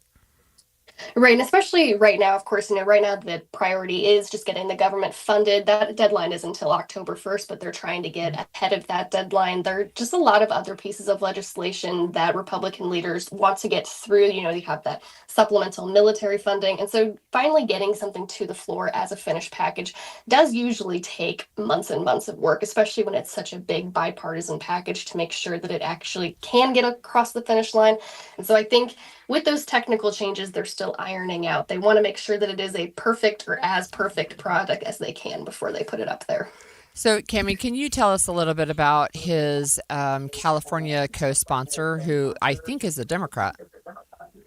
Correct. It's Democratic Senator Alex Padilla, and they've been working on this for months. And, Curtis was kind of explaining to me that even though wildfires, the causes are usually the same, just the differences between California forests and Utah forests are so different that they've had to work out these really minute language things that they're putting in this bill, which is also why it's been taking so long when you bring in all these other Western states who have to deal with wildfires. Getting everything that just can make sure every state that needs to get on board is taken care of just takes time.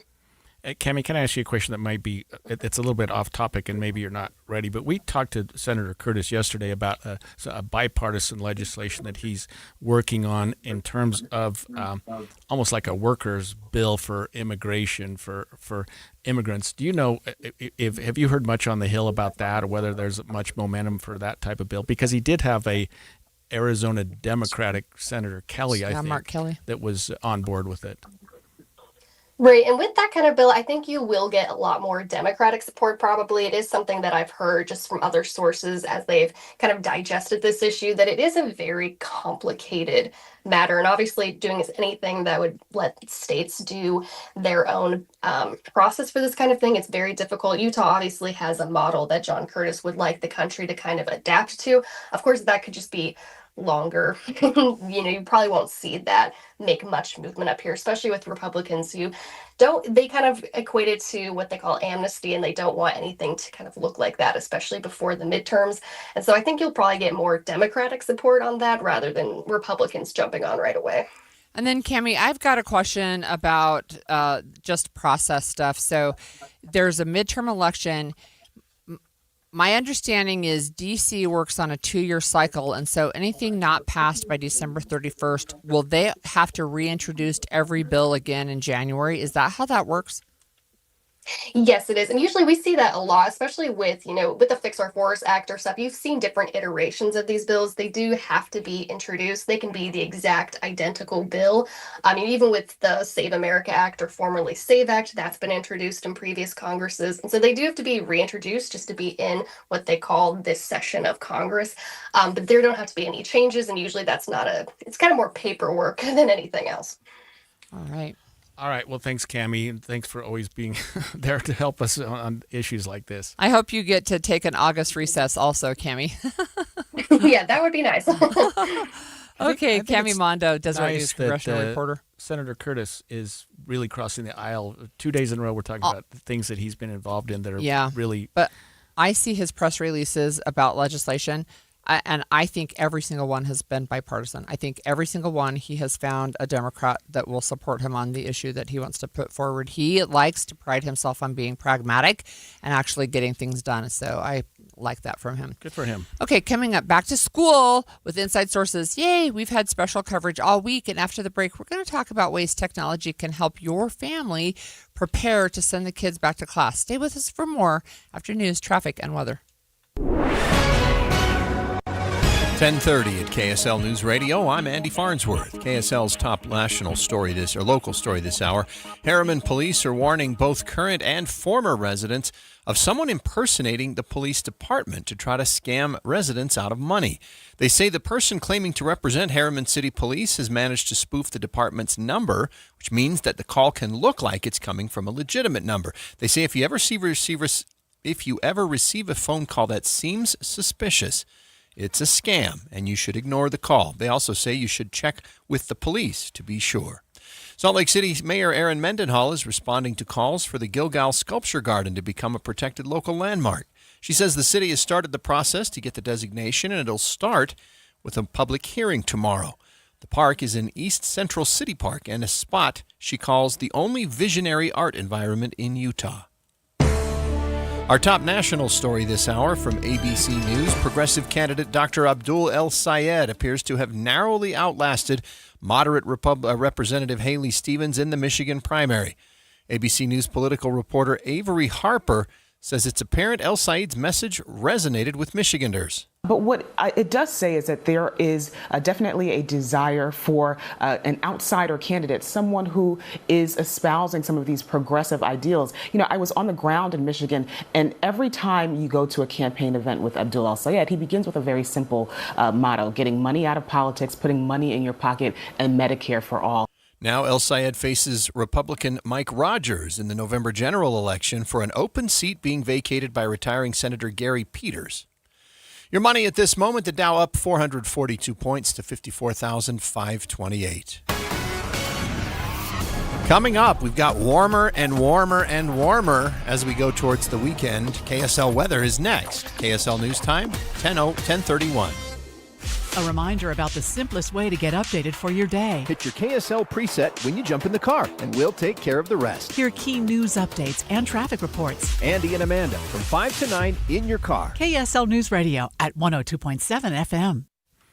What if I told you that 4 weeks from now, 4 weeks from today, everything could feel different in your life? Your energy, your weight, the way your clothes fit, that is what the SOTA Dynamic Diet is built to do. And right now, listeners of this program can get 4 free weeks when they call 866-800-SOTA and mention KSL News Radio. But the summer season is ending, and so is this offer. SOTA believes that weight loss should be temporary. Results should not be. Results should last a lifetime. So instead of putting you on shots and pills or expensive medications that can become an ongoing commitment, SOTA teaches you how to eat for your body and keep the weight off for good. SOTA weight loss medications can cost a lot for a lot of people, and the bill does not end. SOTA is different. Degreed nutritionists will help you get to the root causes of your challenges, guide you one-on-one, teach you lifelong habits so that you can lose the weight without signing up for a lifelong bill. SOTA worked for me. It'll work for you. Get 4 free weeks when you call 866-800-SOTA. Mention KSL News Radio. And remember, SOTA is state of the art. Hi, I'm Maria Chaleos, and I'd like to tell you about my podcast, the KSL News Daily. Every weekday morning, we'll deliver one story explored in depth, plus the 3 things you need to know before your day begins. But this is new. This is where we human beings are able to trick AI. This is news with context from the journalists you trust. agencies were less than willing to speak with us about this. Find and follow the KSL News Daily at kslpodcast.com or wherever you listen. We're joined in studio again by our friend Russell Fawcett, co-founder of the Stern team of Omada Real Estate. And Russell, I want to talk to you about fall season, which first of all is my favorite time of year.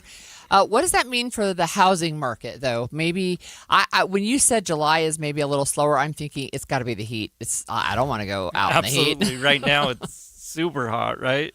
So what does it mean as we head into fall for the real estate market? Yeah, so fall, things usually start to slow down a little bit. So kind of that market trend is our prices have now kind of peaked. We don't expect prices to go up very much. We've really actually been flat in our prices for like the last 3 years. But now buyers will have even a little bit more leverage than they've already had leverage, but buyers will have more leverage going into this fall season, both on price and negotiating for, rate buy downs, closing costs, things like that.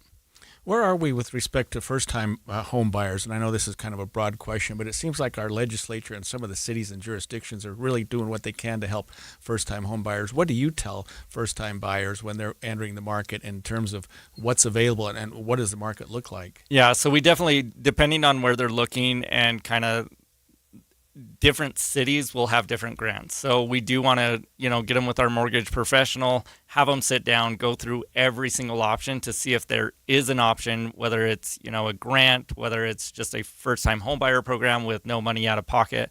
So there are programs out there, and everyone's going to be unique for the buyer and city, that they're looking at.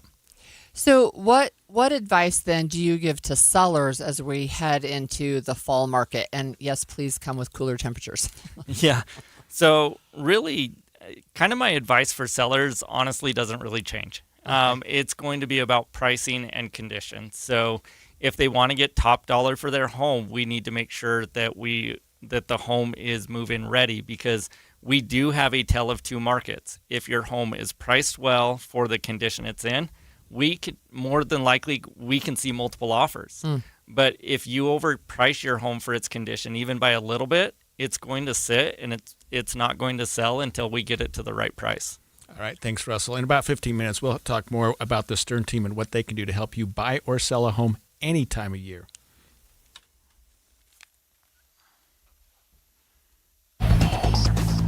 Traffic and weather together brought to you by UCCU. You deserve to love where you bank. Let's go back to Cormac Bone. No delays on all our major freeways, and it's looking really good, really all across the Wasatch Front. Just some normal delays to expect. Eastbound 2100 north in Lehigh approaching I-15, and the 201 freeway in Magna actually westbound heavier approaching 8000 west.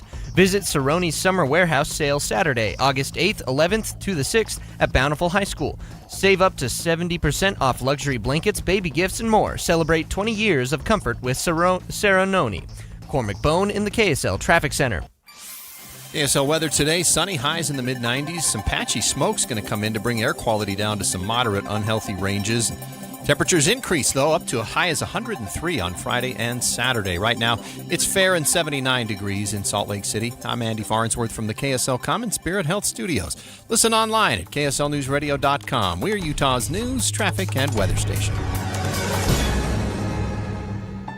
The all-new Inside Sources. Your inside access to the people and policies shaping Utah's future. Here are Greg Skordas and Holly Richardson on KSL News Radio. Back to school. Special coverage on KSL News Radio. And this whole week, we're spending the 10:30 time slot to get you and your family ready for back to school season. So the start of school is right around the corner. I know in our household, it's 2 weeks away. We want to talk about technology and how you can best use it to prepare for heading back into the classroom. What things are in high supply already? Can you plan your shopping a little bit better? Yeah, and so we're joined today by Amy Eisinger. She's a Google search trend expert who's here to talk to us more about using Google to get ready for the new school year. That's interesting. I do. I think it's super interesting. Thanks for joining us, Amy. Thank you so much for having me. So first of all, I didn't even know there was such a thing as a Google search trend expert. So tell us now about, I guess, back to school search trends that you may be seeing. Sure. So, people come to Google to find all kinds of information and stay up to date on the latest. And right now, they are getting ready to head back to school. I can't believe we're already here, winding down summer, but here we are. So, people, they're looking for things like notebooks, 3-ring binders. These are spikes that we see happen every single August. And we're also seeing things like stainless steel lunchbox. That's been a really big search term. And lunchbox with ice pack. Speaking of those higher temperatures not going away. Interesting. Are we learning anything about fashion trends this year? Are there certain items that young people are looking at that maybe we should be aware of? We are seeing some brands really start to bubble up as well. For example, Lily Pulitzer and K-pop Demon Hunters are still some of the top brands that are being searched for. I don't know if this movie is still big in your house. If you have young children, it's still very big in our house. So that one's not going anywhere. So one of the things that I wondered about is I have an 11-year-old. She's getting ready to go into junior high. I know she's already at the age where she wants to keep up with the Joneses, so to speak, but I don't want to pay maybe the money that the Joneses pay. Could I use some kind of search ability with Google to find maybe less expensive options, but that still check her box for how she wants to look? Absolutely. I think this is really great, a really great use case for Google Shopping. So Google Shopping can help you monitor prices. You can see when things will go on sale. You can set up a price alert. So then you can buy something and know that you're getting it at the best price. I also think this is a great way to use AI mode in search because you can get really detailed with your questions. So everybody has the favorite nuances of what they're looking for. So for example, you can search things like, I'm looking for a cozy sweater that feels like a hoodie that's under $80. And then you can really zero in on those search results. Amy, what are we finding or learning about the older kids, those that are going to college, for example, maybe trying to set up a dorm or get ready for something like that? Are we looking at specific or finding specific things that they're looking at? College students really want their dorm to feel like they're home away from home. And I think that they're really looking for it to be an extension of their own personality. So, we actually have seen the term dorm designer spike 525% over the past month. Wow. And then we're seeing breakout search terms for fairy lighting. I think those are like the little kind of Christmas lights, right? That's the top dormitory lighting search that we're seeing right now. Wow, interesting. What other options do parents have, or even students, to be able to use Google effectively as we get ready to go back to school? One of the things that I really love, and I'll be honest, I wish this had been around when I was in high school and going into college. You can now find on Gemini SAT, ACT, and GRE prep entirely for free. So Google worked with the Princeton Review, and you can take a free SAT practice test right within Gemini. And then it goes even a step further. It will, if you get the answer right or if you get the answer wrong, it'll break down, hey, here's why this answer was correct. It'll give you a lot of extra information, and it can help you focus in on this is what you need to practice more. Here's what you need to study more if you are preparing for the SAT. I so wish this had been around when I was in high school. I would have definitely taken advantage of it. Yeah, that's super helpful. What about school supplies, Amy? Can parents look at Google and say, okay, maybe not necessarily pencils, notebooks, that type of thing, but these are the things that I should get this year because not necessarily the standards, but things change all the time. And can parents look at that and say, okay, my kid's entering high school, these are the things I should be looking at?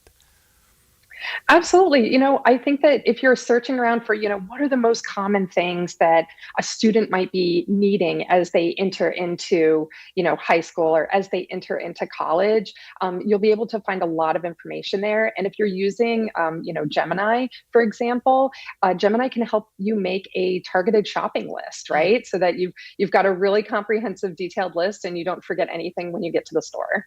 That's amazing. I wanted to go back to the dorm room design, and I think I saw something about being able to do 3D designs. What are even the prompts that somebody would use to be able to create an accurate rendering? So I think this is a really cool feature. This is something that you can do using Nano Banana, for example.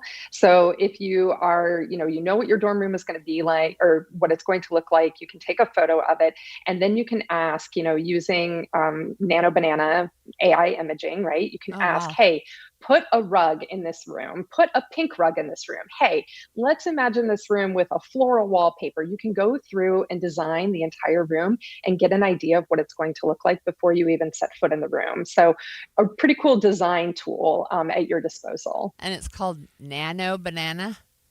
That's correct. I haven't even heard of that before. We're old. So helpful. That's okay. Yeah, this is great. Hey, thanks for joining us this morning. That was Amy Eisinger, Google search trend expert. And that was, I had Amy. no idea. I had no idea, know. but that's the way to go. And maybe you should have, who is it? Jazzy. I go know. on to Google and say, I know. hey, Mom, this is what the trend is. Yeah, Well, she trends kind of would be already something does I'd that. be looking at. Yeah. I'm glad she talked about that. Yeah. So we do want to continue our housing discussion this morning. And in our next segment, is a home in the United States less appealing to foreign buyers? This is something we hadn't considered, but apparently it is. Let's talk about this question with our in-house housing guest after this break. Salt Lake City, get ready for a brand new summer tradition. Join thousands at the Utah State Capitol on Saturday, August 22nd for the inaugural Capitol 5. Choose a scenic 5-mile run or a fun 1-mile Capitol walk. Then stick around for the Capitol Festival featuring live music, food trucks, family activities, and local vendors. Plus, don't miss the spectacular opening ceremony with a massive American flag unfurling over the Capitol grounds. Run, walk, celebrate. Register today at thecapitol5.com. This last hour, we've been chatting with Utah Housing Market about Utah's housing market with Russell Fawcett, the co-founder of the Stern team of Amada Real Estate, back in studio with us. Russell, let's talk more about the Stern team in particular. So there are a lot of real estate companies out there. What makes Stern team different? Yeah, so one of our biggest things is when you hire the Stern team, you're not just hiring one specific person. And so we do operate as a team. And so what does that mean? We have our marketing experts, our transaction coordinators. You're going to get your dedicated real estate agent that is going to be there to help you price your home. All of our listings, we do bring in an actual stager to go over, do we need soft staging or is that something we actually need to stage the home? And so we don't just come in and even though we do have a presentation that we're going to go through in our strategy, we like to take every single situation, in its, we want to help you hit your goals. And again, you have that full team backing you versus just one person trying to handle showings and scheduling and staging and everything. A lot of us right now are getting our tax notifications, Russell, and it gives us some idea of what our property's worth, at least what the county thinks it's worth. Yep. What does that mean to a seller? Let's say I'm about to sell my home and I got my tax notification. It says it's worth X. Is that? Yeah. So it may seem weird, but as a real estate agent, I actually don't look at the tax assessment before I go out. I mean, so as far as the value of your home, understand that the county is not going to go out and appraise every single home. Right. It is an online valuation that they do. So depending on their computer system, right, they're gonna assess it. And so as far as it's a good gauge to see if values are going up or down, but it's not something we're going to use to actually come up with the price to sell your home. So in that light, where you say it's a good gauge to see if prices are going up and down, I noticed in our community that the valuation of the homes went down from a year ago. I mean, in some respects, fairly significantly. Would that be something that you would take into account if you were advising a seller? Like, hey, maybe the values that you were thinking of a year ago aren't there anymore.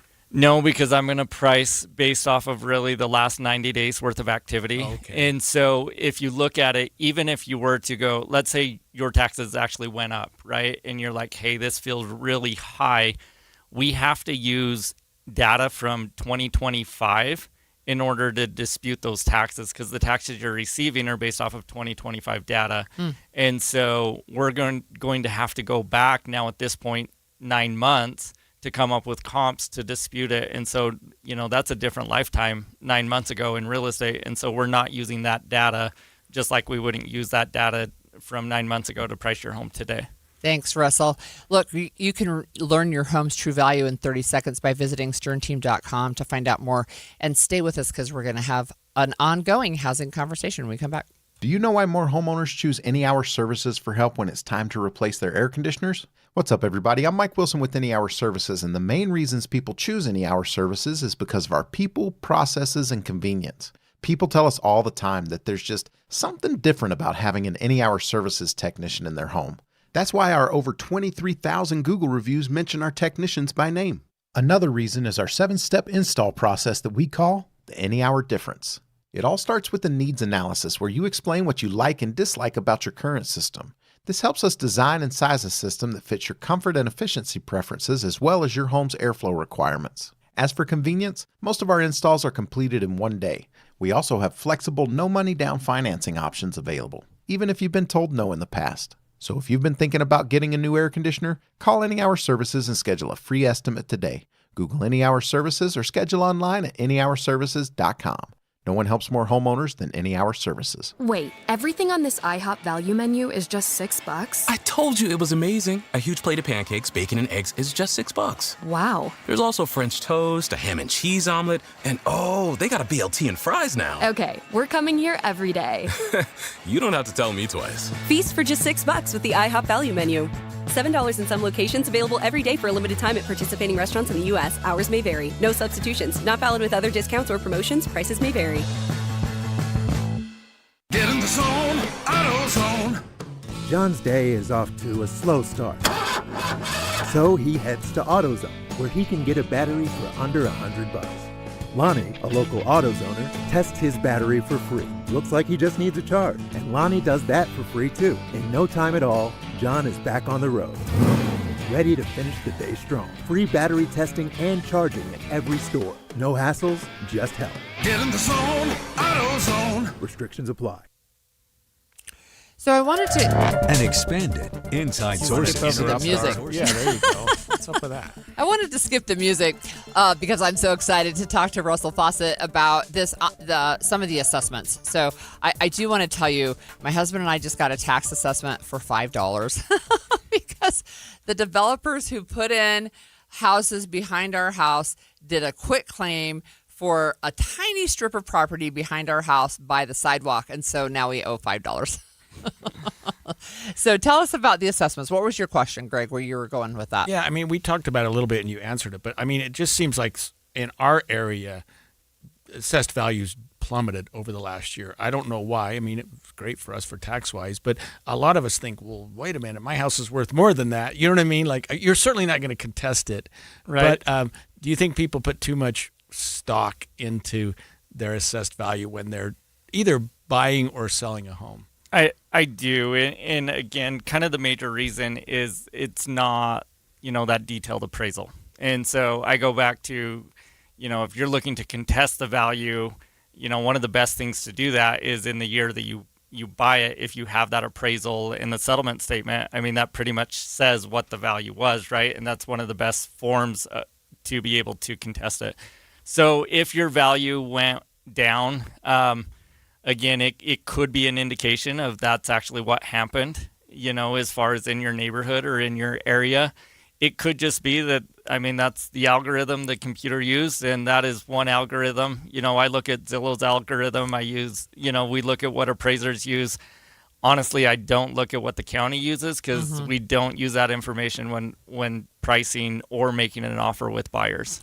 I want to ask a follow-up question on the assessing because I think if people want to contest it, it's usually the other way.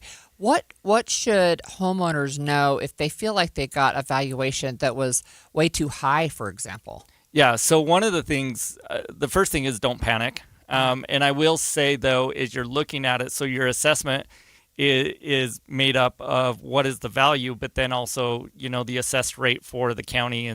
And so there are a lot of counties that taxes went up. So just because your taxes went up doesn't mean that they assessed it too high, right? So we have to look at what was the assessed value. And then on that, most areas you have until September 15th to actually go in and submit to contest the value of your taxes. And so there is a formal process set up to be able to go in and dispute those taxes. They don't want you to overpay, and because it is an online system, they do allow you to come in with, comparable sales to actually dispute the value that they gave. Interesting. And you could help people with that. We can. So that is one of the things. We don't file the claim for you, but we can walk you through, depending on the county, where to go on the websites. We can pull the comparable sales for you to submit. And then if you end up needing to go, one of the things as well, it scares people. Like if you end up going and having to dispute it in front of a judge, it's not like, it is a court, but don't get intimidated by the fact that you're going to court, right? It's not like they're going to scream at you or yell at, like it's just a very formal process to go present your case. It's one thing, Russell, when you're looking at valuing a home as a seller, let's say, when you're in a community where there have been 20 homes sold in the last year. But it's quite different when you're in some rural area where there are like very few comps. And I know appraisers have a hard time with that. It's got to be hard for you as well in terms of advising sellers when you don't have a lot of other comps to look at. So how do you navigate that? Yeah, one of the biggest things that I like to do is take a look at it through the eyes of a buyer. So, as far as an appraiser goes, they are limited. And if we're talking about pricing to go on the market, so an appraiser, they're going to want to stick to the box of, hey, we only, we don't want to go out more than a mile or maybe 2. But if you're a buyer and you're looking for, let's say, a little bit of acreage, maybe you're looking for 5-acre lots and you're looking for a 40-minute commute to Salt Lake, then we can start looking at, what's available in the different areas, and we can look at historical sales. So typically, let's say something in Tooele County sells for, and I'm making these numbers up, but let's say it's typically 10% cheaper than Davis County.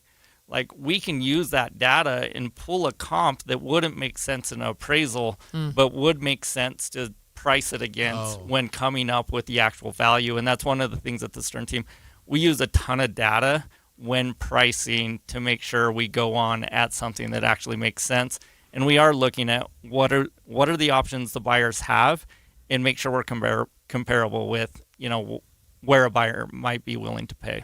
That's really interesting. And you mentioned data, and it's one of the things that I love too. So this story actually surprised me, and it is that there's some data for Greg, or data. The National Association of Realtors report found that there are fewer foreign home buyers in the United States. I guess I didn't really think about there's a lot of, or any people from foreign countries coming to buy houses. Is that a thing? Well, so one of the things that you look at that article is what they did is they just looked at like the number of buyers, right? Like, so if you look across the board, the number of buyers that have went down over the last 3 years, and the number of foreign buyers almost mirrored that drop. And so, as far as, yes, were there less foreign buyers last year? Yes, but there were less American buyers last year as well. Oh, yeah. So what's driving that is what's driving the market everywhere. It's it's uncertainty in the market with what's going on in the political landscape, and then it's pricing, right? And so it is more expensive to buy a home everywhere across the United States than it was 5 years ago. And so we're just seeing, as a whole, as it got more expensive in the U.S., that there's less sales, both local and international. You talk about the housing market. Let's talk about, we talked earlier today about the stock market, and we talked about the fact that, Russell, it's at a record high, off the charts. Is that encouraging buyers, giving people some idea that, hey, my dollar's worth more? Do you know what I mean? Is it giving? Do you think it gives people some idea, or does that even affect the market at all? No. So again, it only, as far as with their stocks, right? It only matters if they're cashing out to use the money somewhere else. Right. Yes, everything's at record high, but that's inflationary, and so it's yes, all of a sudden it's like, oh, I can afford to buy $1 million home. Great. But that $1 million home is the same home that was $600,000, right. Just 5 years ago. Right. And so it's really, we're having to, the biggest thing for me is we've got to have wages catch up, because everything else is the stocks, housing, gas, everything's kind of went up. And so really the lagging thing right now that's going to cause things to stall out is our wages. Interesting. So we only have about a minute left, but I wanted to ask one more time as we move into fall, what is your best advice for sellers getting ready to put their home on the market right now? Yeah. And so my advice is let's look at your situation and see if it makes sense to go right now. But typically we are going to get a higher dollar today than if you're trying to sell your home at Christmas time. And so we do want to beat the holiday rush if that works for your timeline. Let me ask one last question, even though Holly just said that. Are you seeing more mom and dad helping out financially with sales? In other words, loaning money or fronting money or financing? Are you seeing more people? Because there have been some talk about encouraging parents to do that. Yeah, so we are seeing definitely more gift funds being used. And then we're also seeing more people buying with mom and dad, where they're actually going to stay in the same house. Right. That multi-gen stuff. So thanks again. That was Russell Fawcett, co-founder of the Stern team of Amato Real Estate. In the next hour of Inside Sources, we're going to start with the man that was charged with killing Santaquin police officer Bill Hooser will stand trial. We're just learning more about the upcoming trial, and we'll have details from our legal expert coming up next.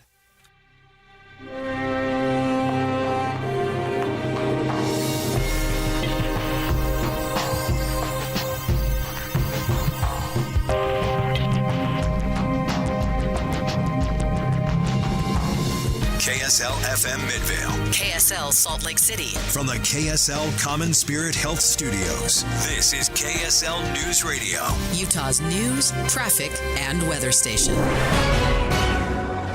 It's 11 o'clock at KSL News Radio. I'm Cameron Elliott. KSL's top story this hour, an 85-year-old man in Millville has died after police say he fell into his septic tank. The Cache County Sheriff's Office tell us he had it pumped out a day before he fell into it yesterday afternoon. Deputies say it took almost an hour for heavy rescue units to arrive, and by the time they got down to him, the man had already died. The medical examiner is now working to determine the exact cause of death. In other local news, the local Catholic community is remembering 66-year-old Dale Schultz. He lived in Salt Lake but was visiting Twin Falls for a family reunion. He was killed in the In-N-Out shooting this weekend. Deacon Scott Dodge says he was a fantastic man. I know it's kind of a cliche to say this about somebody, but, Dale was really an extraordinary husband and father and grandfather, just a really rock-solid person. Like I said, pretty quiet, pretty unassuming, but a very impressive guy. Schultz's wife was also involved in the shooting. She has since been flown back to Utah and remains in the hospital. Taking a look at the markets right now, the Dow Jones is up 462 points. That's 0.85%. The S&P 500 is up 6 points. That's a fraction of a percent. And oil is down 83 cents to $74 a barrel. Coming up, it's going to be a 3-digit weekend again. KSL weather is next. KSL News Time, 11:01. The Source is where we get our news matters. When you listen to Utah's Morning News, we want you to feel the stories are important to you and trustworthy. This is Amanda Dixon. And I'm Andy Farnsworth. Join us weekday mornings on KSL News Radio. Man, I love this place. I've been surfing here since I was a kid. Now, seeing my grandson out on the water, it means everything to me. Watching him and taking in the blue waves, the sea breeze, the blurry horizon. If you have geographic atrophy, or GA, subtle changes in vision could mean it's progressing toward irreversible vision loss. Izervay is proven to slow GA progression and could help preserve your vision for longer, so you may keep seeing the world around you.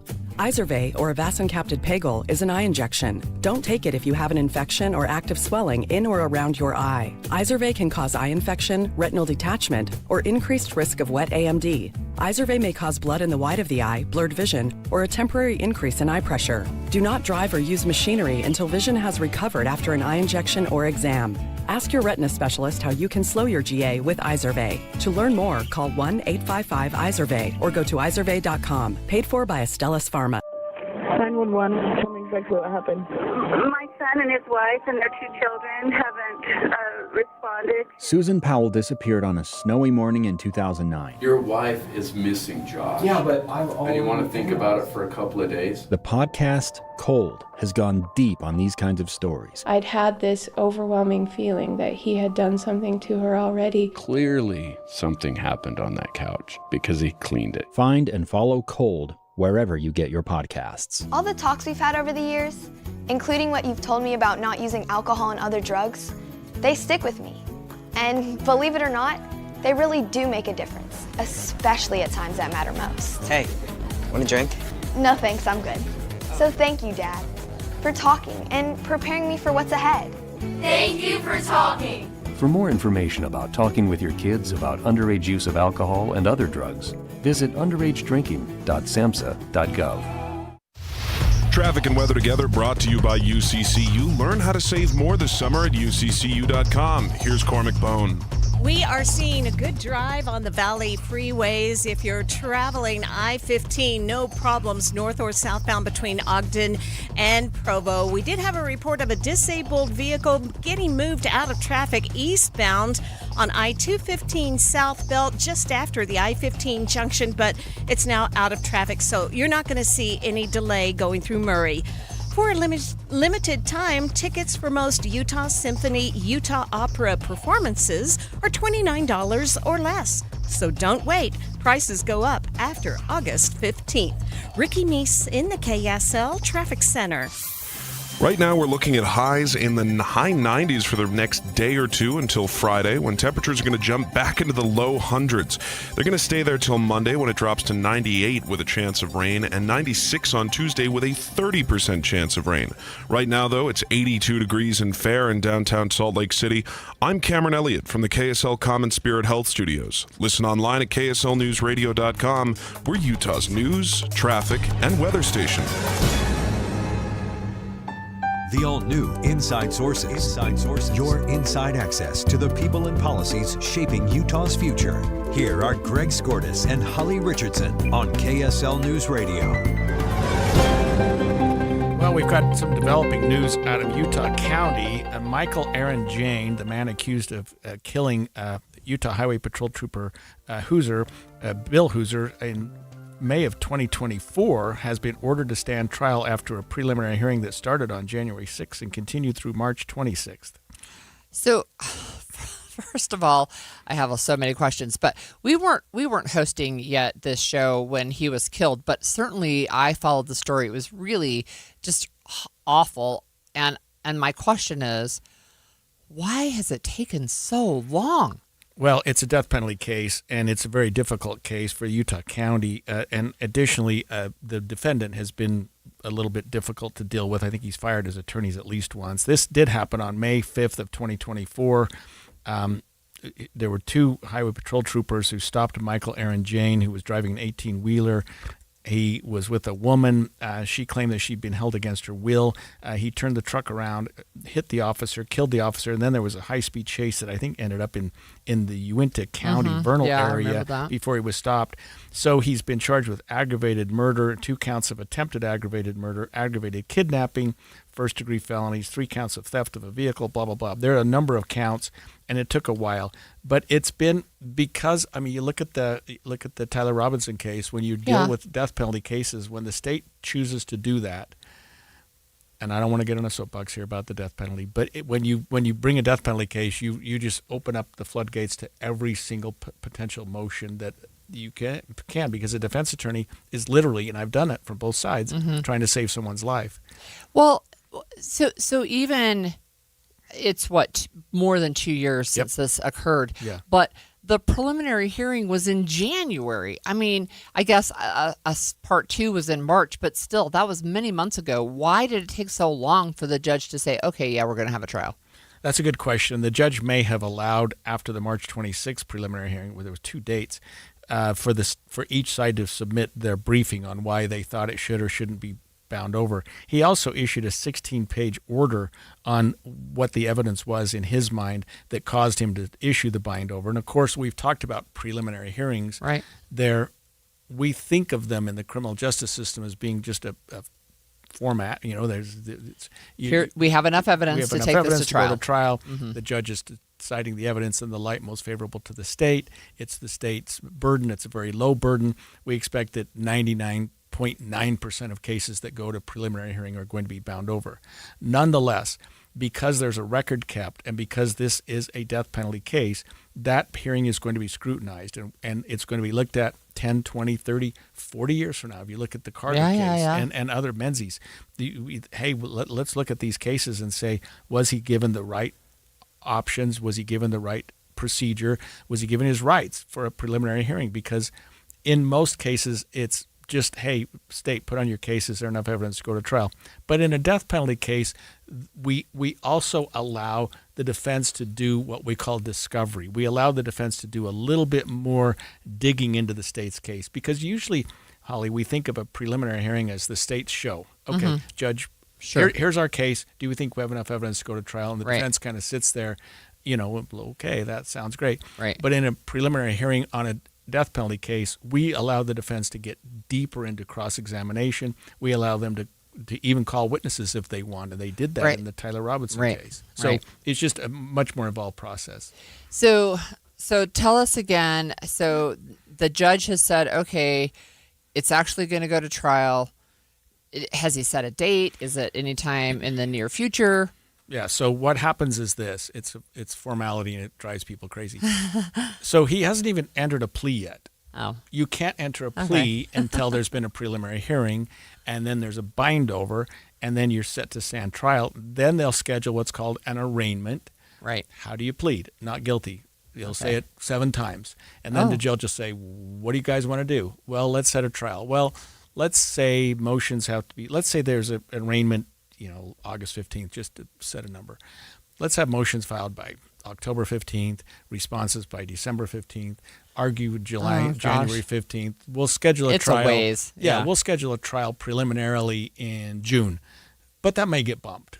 Wow. But he's in custody. Right, It's not like he's walking around. And so I think victims and others should feel some solace there. I mean, some people don't like that either because it sort of shifts the whole presumption of innocence on its head. But in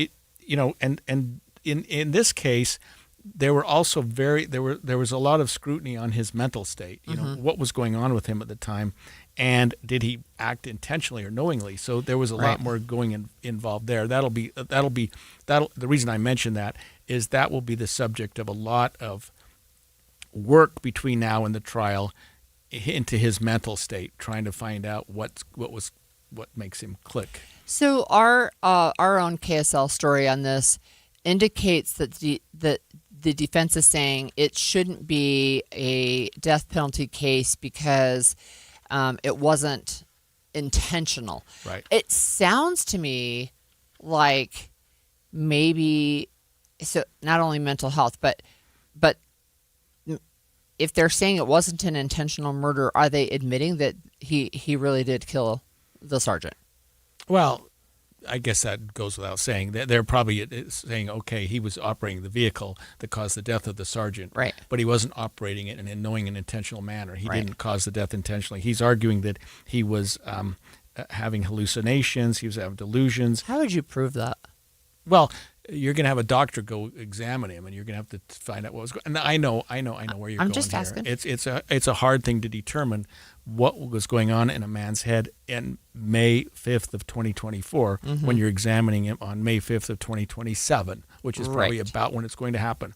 So, I mean, but you can also look at what happened afterwards when he was taken into custody. What was he doing? What was he saying? How did he appear? And he was with a woman at the time who was alleged that she was kidnapped. She had nothing to do with this. Well, what did she say? What is she going to say about him? He didn't know where he was. He thought he was in Colorado. He thought he was doing this and that. You know what I mean? There may be other things that go into play because a death penalty case at its core is an intentional murder. I mean, very few crimes require intent, that you absolutely knew what you were doing and you wanted that that to be accomplished. And the aggravating circumstance, right? And then the aggravating circumstance. So, in that case, it is important what was going on in his mind. It's hard to prove what's in a person's mind. It's circumstantial. The jury is going to have to decide that, and there will be a jury that hears this case. This is one of those cases, Holly, that I would say even more than the Tyler Robinson case is likely to go to trial. I would say if one of them was likely to resolve, and I don't know that either of them are, I'd say Tyler Robinson is more likely. But Michael Aaron Jane, I don't see him accepting a plea bargain to anything. I don't see his attorneys, they're certainly not going to agree, hey, let's just give him the death penalty and be done. I mean, that's malpractice. So, I mean, that's a case that's going to trial. And given that, let's make sure we do everything right in between now and then. Yeah. So we only have about a minute, but you brought up the Tyler Robinson case, and I know they've done their preliminary hearing. I can't remember what the date was that the judge said, we want you to come back and do these 2-hour presentations. I think it's September 1st. Okay. It's coming up very soon. So coming up. Yeah. So what happened was after that preliminary hearing ended, and it was a 4.5-day preliminary hearing, the judge said, okay, state, tell us why I should bind it over. And they filed their memorandum a week or two ago. Oh, okay. It may have been while you were gone because I remember we talked about it. Okay. Defense, tell us why it shouldn't be bound over. That hasn't happened yet. Oh. So they've got 2 weeks. Oh. Then the state, tell us why the defense is wrong. And then they'll have oral arguments for 2 hours each on September 1st, I believe. And then the judge will issue a ruling, much like this judge did, a 16-page written order. I mean, these cases are tough because judges are scrutinized. I mean, you only have to look at that Carter case, which is also in Utah County. 40 years later, we're going, hey, people made some mistakes. They made some serious mistakes. Yeah. Interesting. Well, thanks for that update. I appreciate that. Yeah, well, next up on Inside Sources, we want to revisit something we talked about earlier, the conversation we had about prediction markets and a judge's ruling against Kalshi. We're going to talk to the Utah's Attorney General, who hopefully will agree that maybe I was right about the whole gambling thing. But we're going to hear from the expert himself when we come back after this.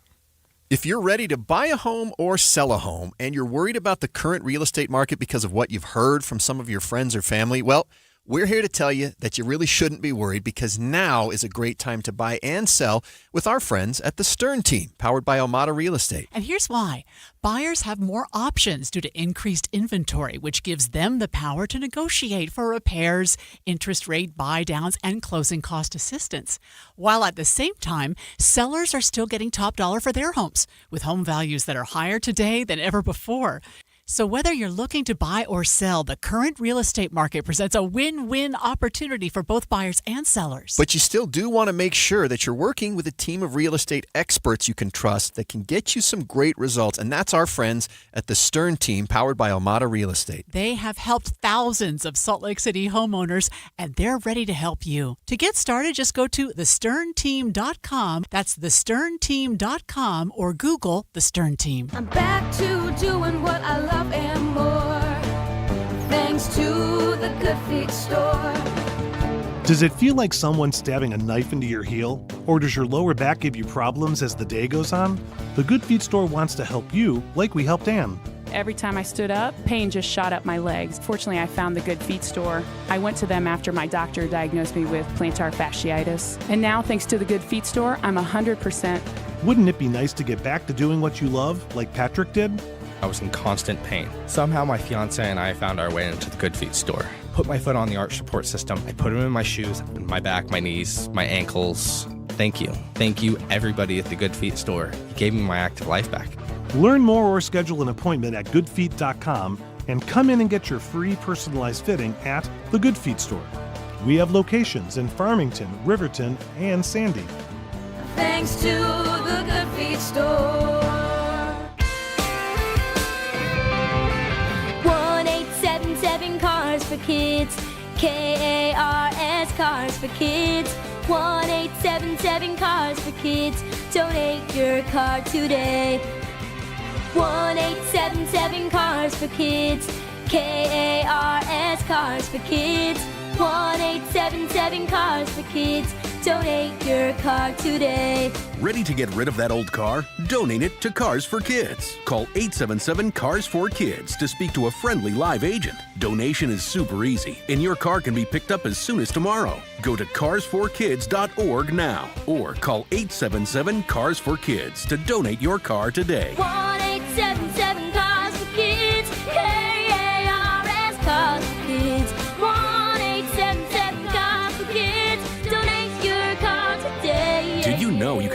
real estate too. Go to carsforkids.org. That's cars with a K.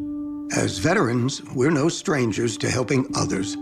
It's what we were taught, trained, and told to do. It could be for anything. Helping a friend move.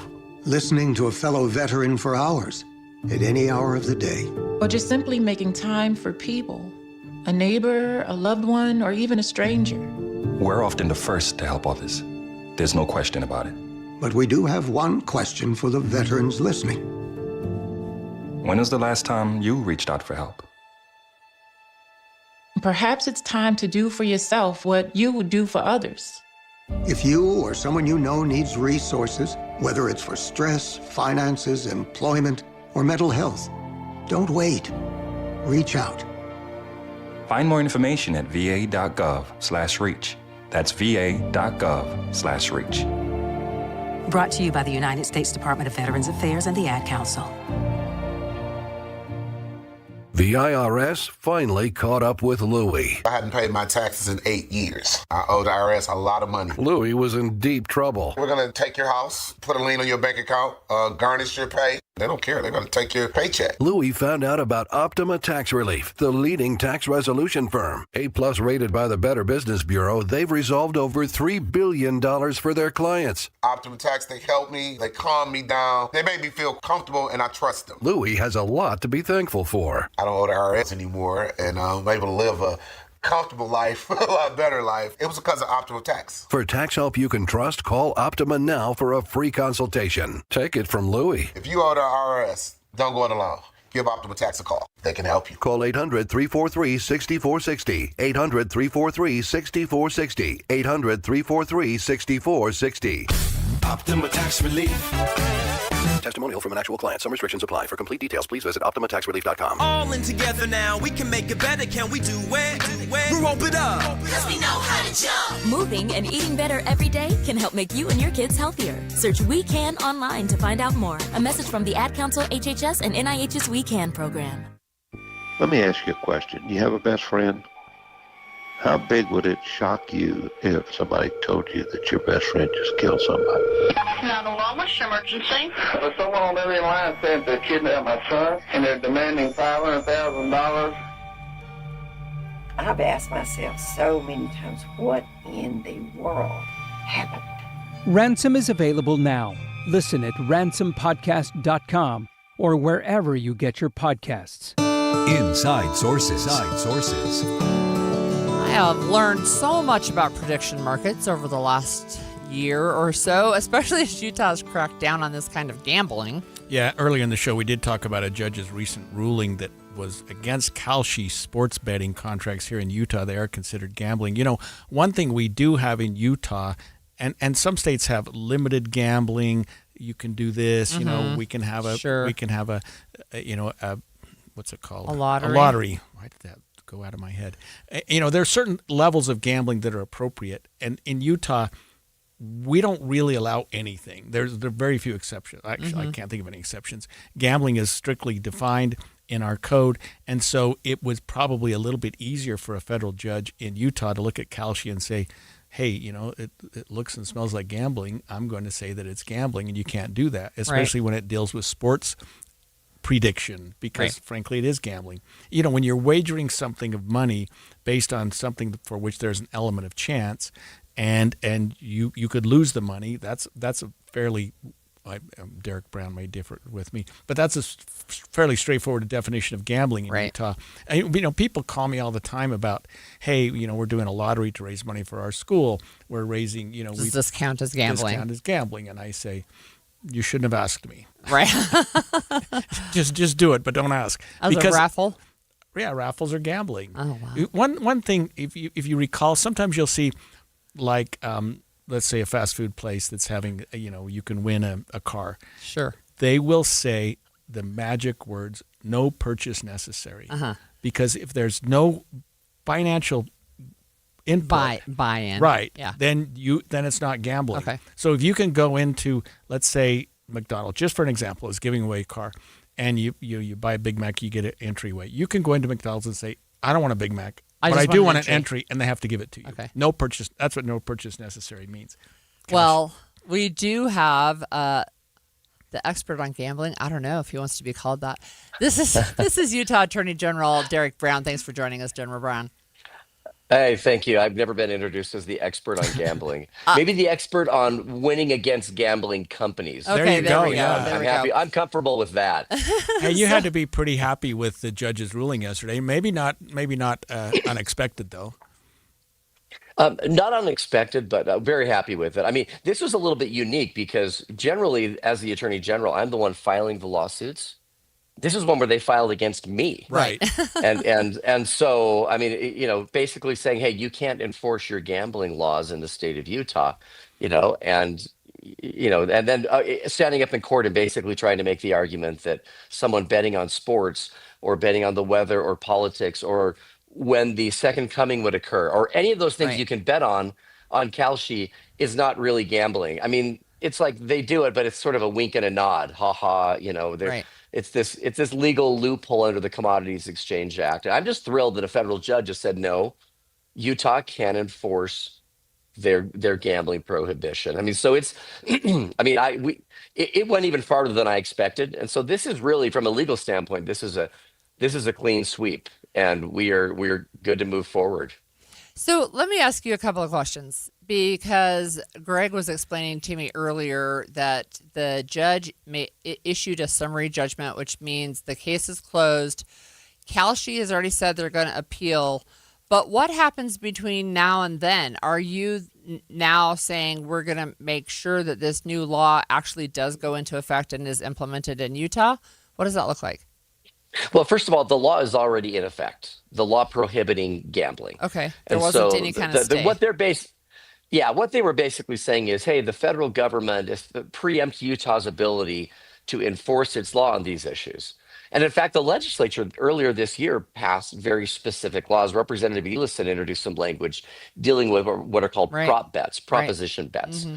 And so they're basically saying, look, you can't enforce this because this is, the federal government has the prerogative to enforce this under the Commodities Exchange Act. And we're basically saying, look, you can call betting on whether there will be a streaker during the Super Bowl a derivative or a market swap. But come on, like Congress didn't really intend to do that.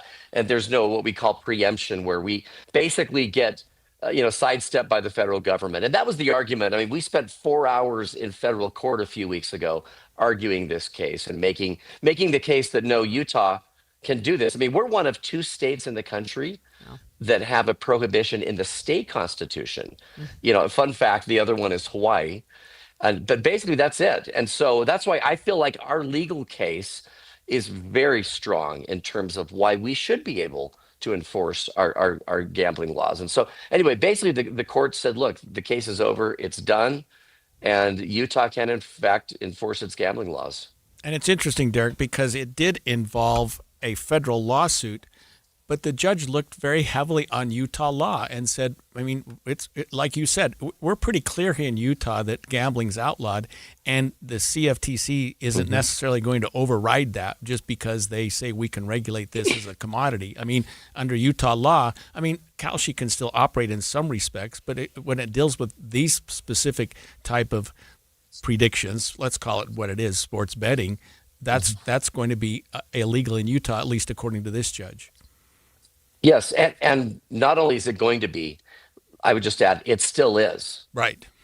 I mean, and one of the things that got me turned on this was the fact that I'm sitting there on Super Bowl Sunday, the morning, and my son gets a message on Instagram from Kalshi that says, hey, you can trade in football futures. And make, and I'm like, okay, wait a minute. So let me get this straight.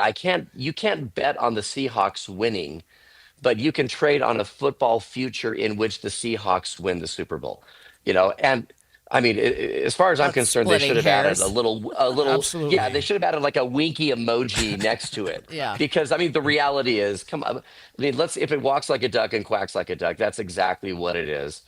And so, I think they didn't like the fact that I had an op-ed in the Deseret News where I ended it by basically saying, hey, I'm being asked if I'm going to do something about this issue. And my final paragraph just said, well, you can bet on it. And so that's what triggered a lot of this. But it is good. I mean, this is a huge victory because the reality is gambling is a problem.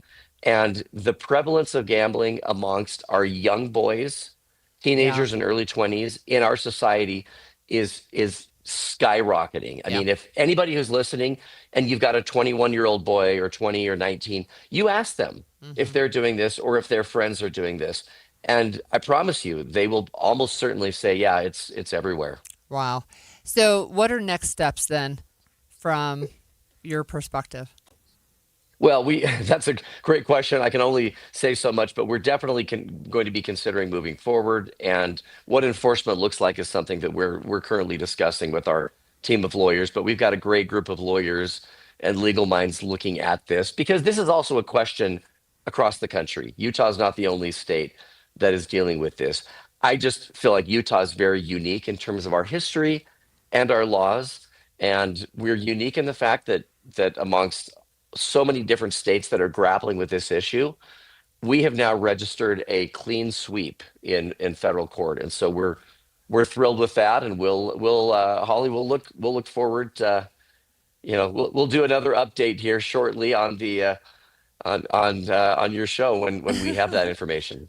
Derek, you and I have seen the harms caused by gambling, and it is an addiction, and it does cause harm to family, and it does cause harms to people's economics. So I applaud what you're doing in this, just from a personal level. That a lot of people are like, "What's the harm?" Boy, there is a lot of harm. Much harm. I mean, you think about drugs, you think about child sexual abuse materials. Those are issues here, but gambling is insidious, and so keep up the good work. I can't be more proud of what you're doing right now. Thank you. And we used to basically confine it to the desert. Yeah. And now it is in every Everywhere. kid's pocket. Yeah.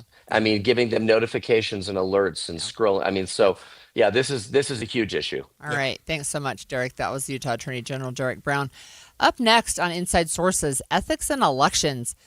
It might feel like an oxymoron, but more and more ethics is playing a major role in the ongoing midterm elections. We're going to talk about the growing trend. I hope it's a growing trend of electing ethical people and why it matters. It's 11:30 at KSL News Radio. I'm Cameron Elliott. KSL's top national story this hour from ABC News. ABC News this morning is learning of additional cyber attacks against U.S. water facilities across the country, widening the scope of the ongoing federal investigation into these recent attacks. ABC's Aaron Katersky explains. We just heard in the last couple of hours from the New Jersey Office of Homeland Security that 2 municipal water systems in the state were affected. New Jersey did not name the municipal water systems, probably because they don't want to cause any panic, because they say customers had uninterrupted access to their drinking water. A couple of the systems did go on manual controls. That means the hack was successful in shutting down some automated systems. That was quickly recognized. They figured out how to revert to manual controls, and that's what was done so that the water supply was never put at risk. In other national news, Acting Attorney General Todd Blanche weighed in on President Trump's recent verbal attacks on U.S. Attorney Jeanine Pirro over the dropped cases tied to damage at the Reflecting Pool while holding a press conference Wednesday.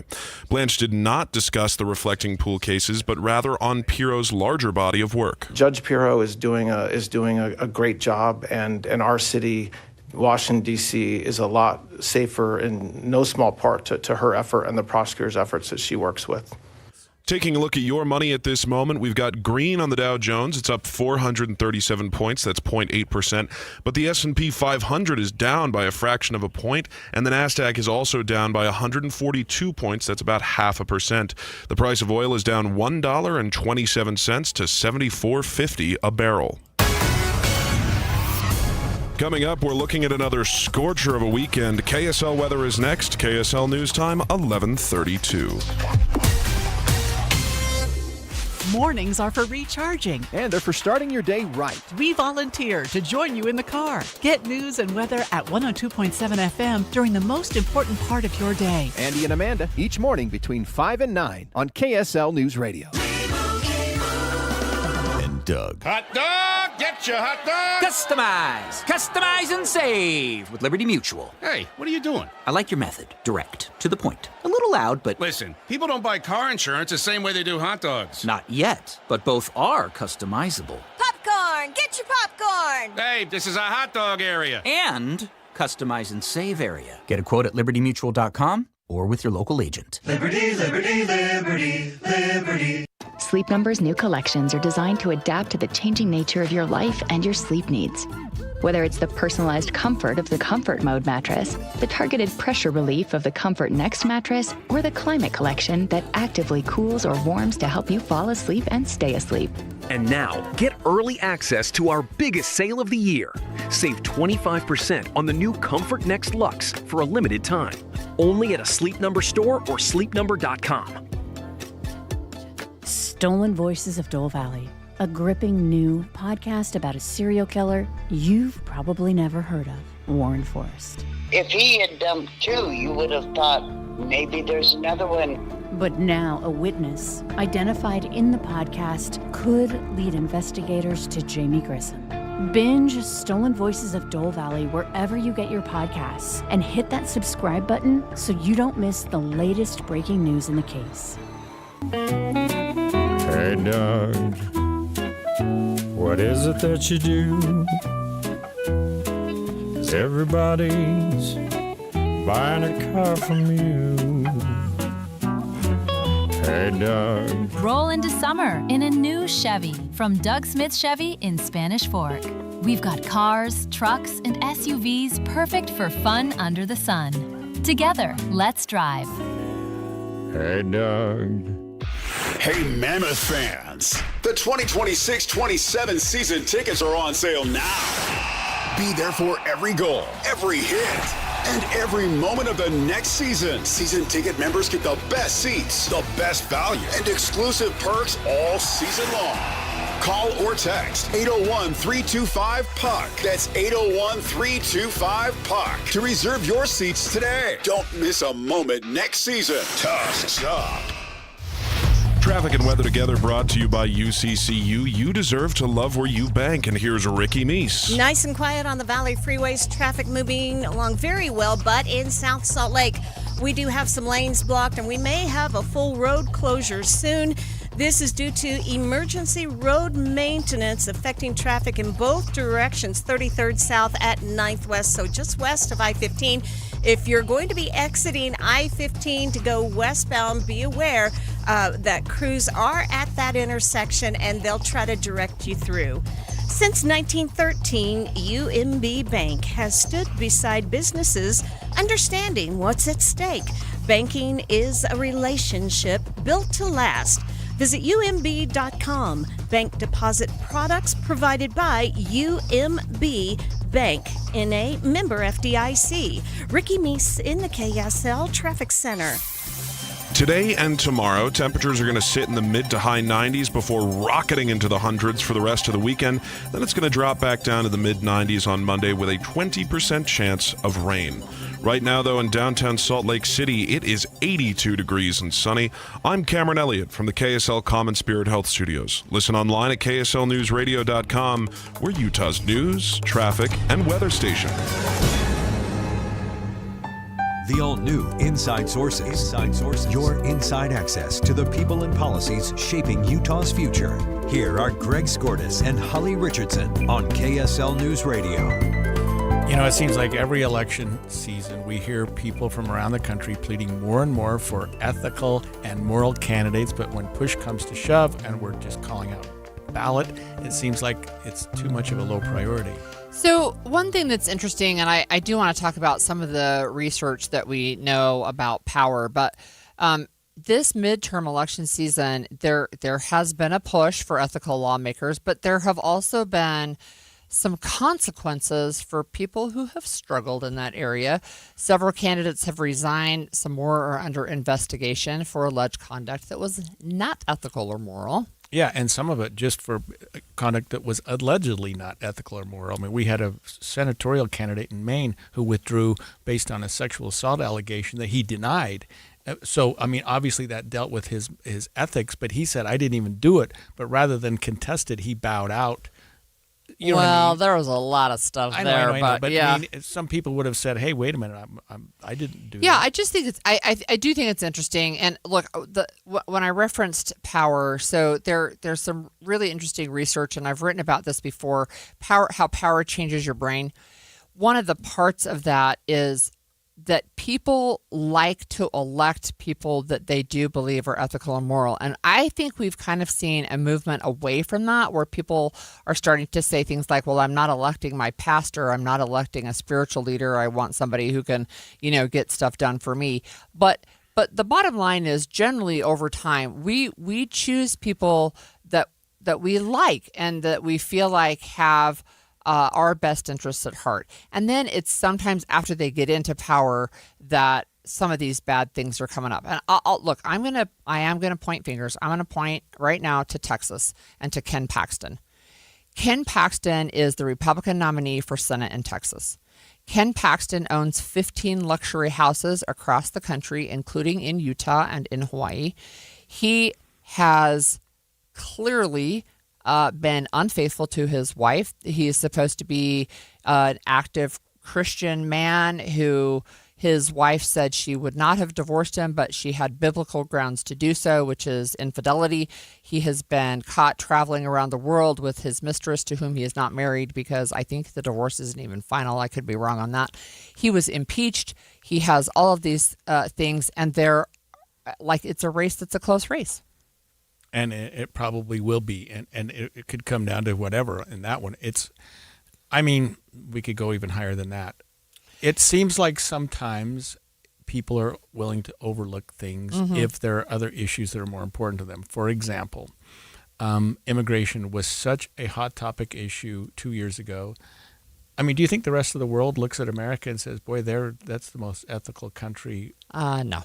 They don't. No, they don't. They don't. They look at it. They're laughing at us right now. The world is laughing at us right now for our ethics. I'm sorry. So here's what's one of the things that's interesting. The House Ethics Committee is usually pretty secretive. They don't usually say that there's an ongoing investigation or anything, but they announced yesterday that they're going to look into allegations of domestic abuse and illegal drug use by Republican Representative Max Miller. He's in Ohio.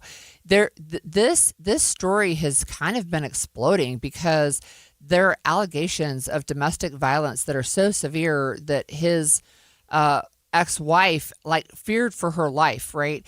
They just, I just saw yesterday a report that he released a file of his unclothed young daughter, and his wife is calling it child sexual abuse material, right?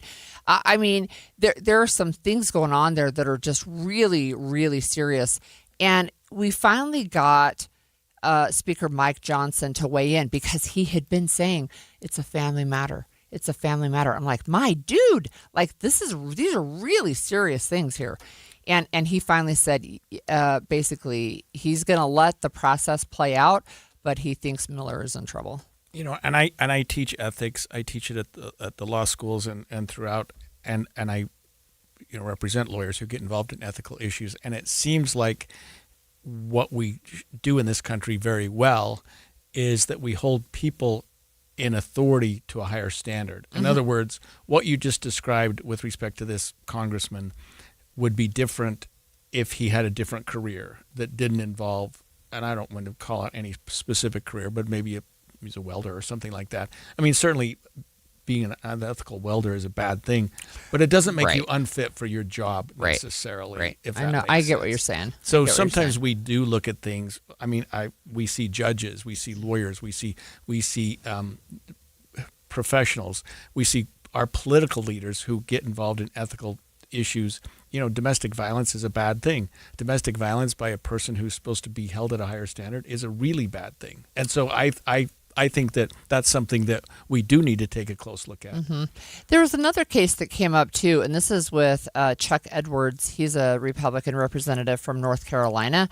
So the Ethics Committee just released a report that said that he violated House rules related to sexual harassment and hostile workplaces in his interactions with 2 young women on his staff. And so what he did, he's not stepping down from Congress, but he did drop his bid for re-election. So it's pretty late in the game, but he's like, okay, I'm not going to run again. And, it's the whole after much thought and prayer. Actually, he said after much prayer and reflection, so I was very close, I've decided to withdraw from my re-election campaign. Serving Western North Carolina has been the honor of my life. So to these two young women that he was sexually harassing, it probably doesn't feel that way, right? But he at least has dropped his reelection campaign. Now, Max Miller is really, he's like, I'm not dropping out of the House and I am not dropping out of my race.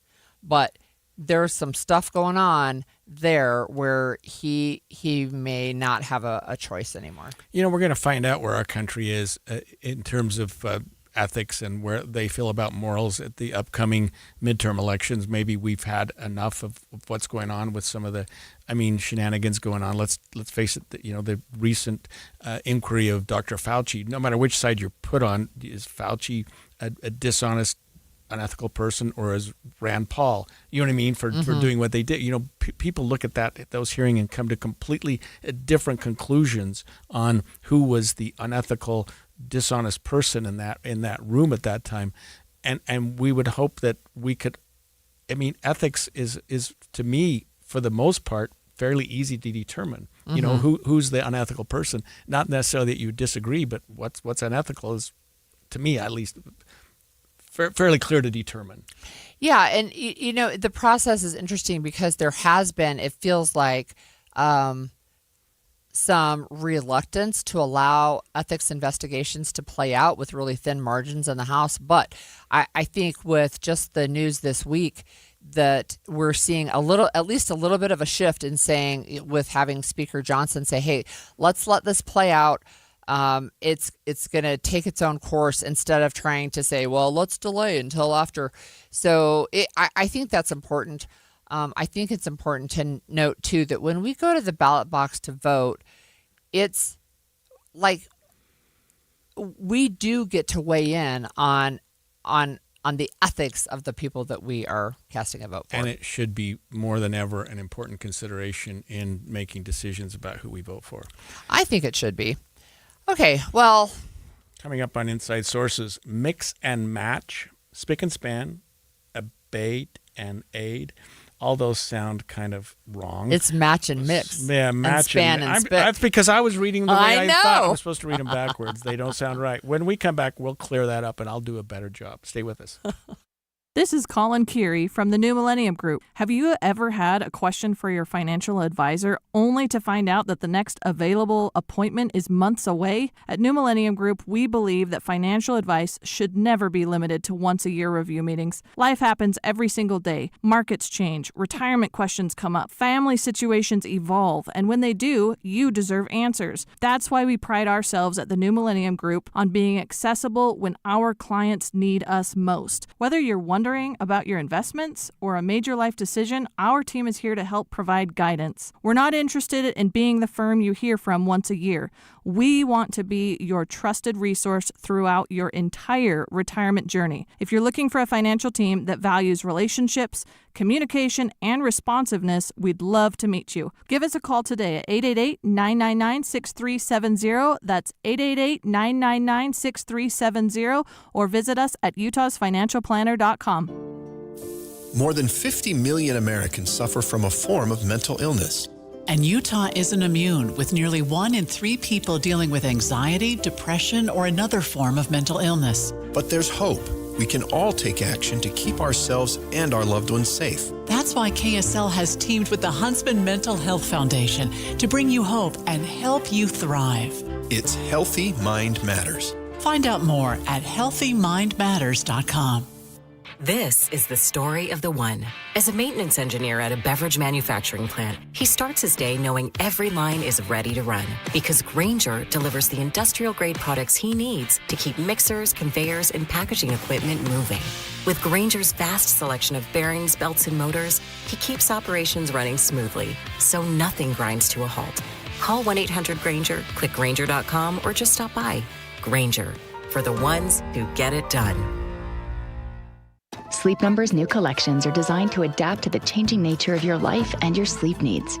Whether it's the personalized comfort of the Comfort Mode mattress, the targeted pressure relief of the Comfort Next mattress, or the Climate Collection that actively cools or warms to help you fall asleep and stay asleep. And now, get early access to our biggest sale of the year. Save 25% on the new Comfort Next Luxe for a limited time. Only at a Sleep Number store or sleepnumber.com. I want to extend an invitation to stop hiding in the back of photos. I know what that feels like.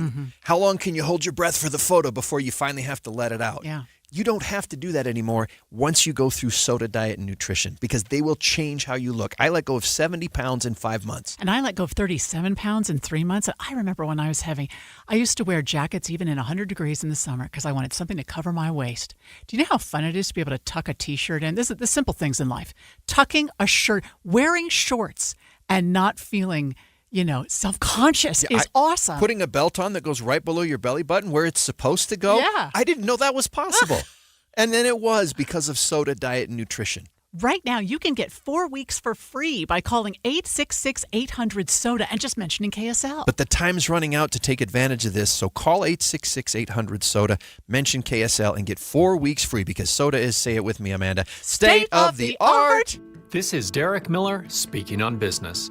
As Utah's largest organization representing public educators, the Utah Education Association works to strengthen public schools, support educators, and advocate for students. Serving her second term as president of the Utah Education Association, Renee Pinkney joins us with more. UEA represents nearly 18,000 public educators who choose to belong to our union because we believe every Utah student deserves a strong public school and a real chance to succeed. Educators know what that takes. Students need manageable class sizes, enough support, and experienced educators who can afford to stay in the profession. Our members bring that commitment into schools every day. The UEA backs them up by fighting for the funding, voice, and classroom conditions that make student success possible. That means advocating for policies and resources that strengthen Utah's public schools, support educators, and help students succeed in every community across the state.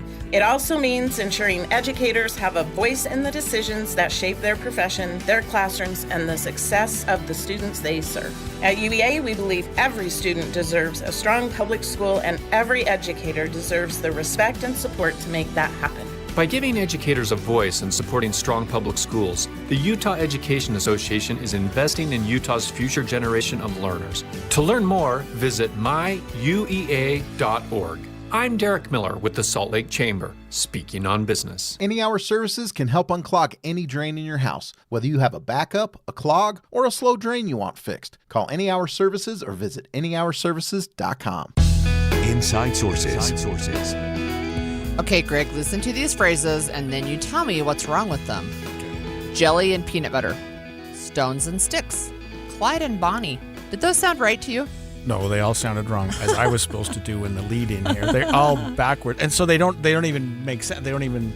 Right. It's like, oh. Like, it's what are you talking about? Fingernails on a chalkboard. It's weird, but they're called irreversible binomials. And Merriam-Webster Dictionary is really having fun with it. They're a really fun account to follow. I follow them on X and Twitter, and this is where I saw these yesterday. They're educational, and they're really fun. I'm Jenny. I'm Forrest Gump. From that day on, we was always together. Jenny and me was like peas and carrots.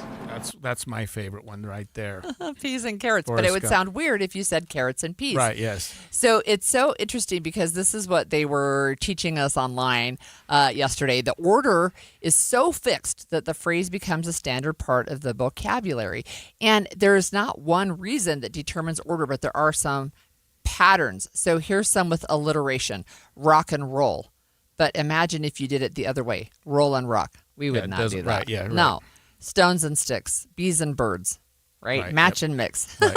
It's funny Wild and because wet. it flows so well. I know. In the way that you're looking at it. Salt Isn't and it pepper. funny? I know. You know, We pass don't the salt say and pepper and salt. No, you wouldn't. We You don't. wouldn't even think of it that way. So there's irreversible binomials that rhyme then. So you have run and gun or meet and greet. So square and fair, puff and huff. I'm doing them backwards, Yeah, right? right. But chips and dip. Dip and right? chip, So we have yeah. those, we have those that rhyme.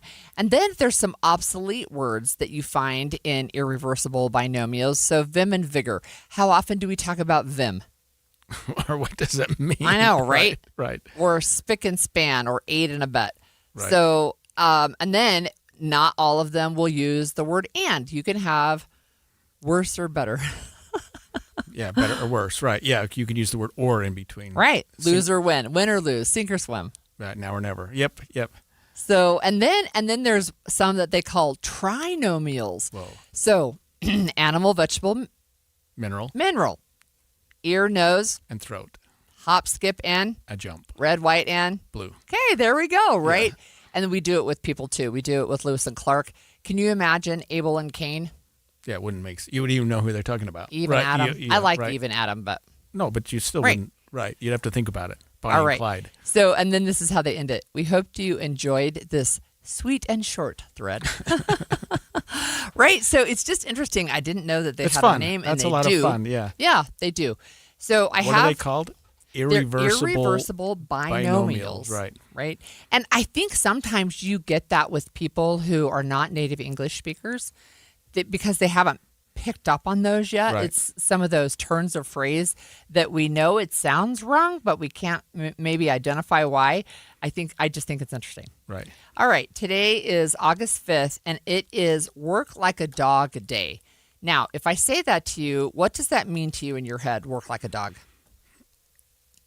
Work hard. Yeah. But my dog doesn't work. I hard. know, right? Like, I think about my dogs. They sleep, I swear, I don't know, maybe Yeah. 16 hours a day. work Maybe like not a that dog. long, but That's they because sleep when a you lot. see a dog, it looks like they've been working all day. Well, it actually came, they don't know the exact origin, but it was because the dogs, if you think like a farm dog, like dawn to dusk, right? Right, They're working yeah. all the time, a sheep dog, those kinds of things. So that expression is really, that's what is today, work like a dog. I don't know that I want to work like a dog today, but thank you very much. Okay, so on this day, in 1624, William Tucker was born in Jamestown, Virginia. He was actually the first child of African descent to be born in an English colony. So that was 1624. In 1858, the first transatlantic telegraph cable was completed. And Cable. I said table. Yeah, same thing. Right. That's a weird binomial that I messed up. The cable, and I was like, the ships that have to lay down that cable in 1858, that was a really long time ago, so good for them, almost 200 years.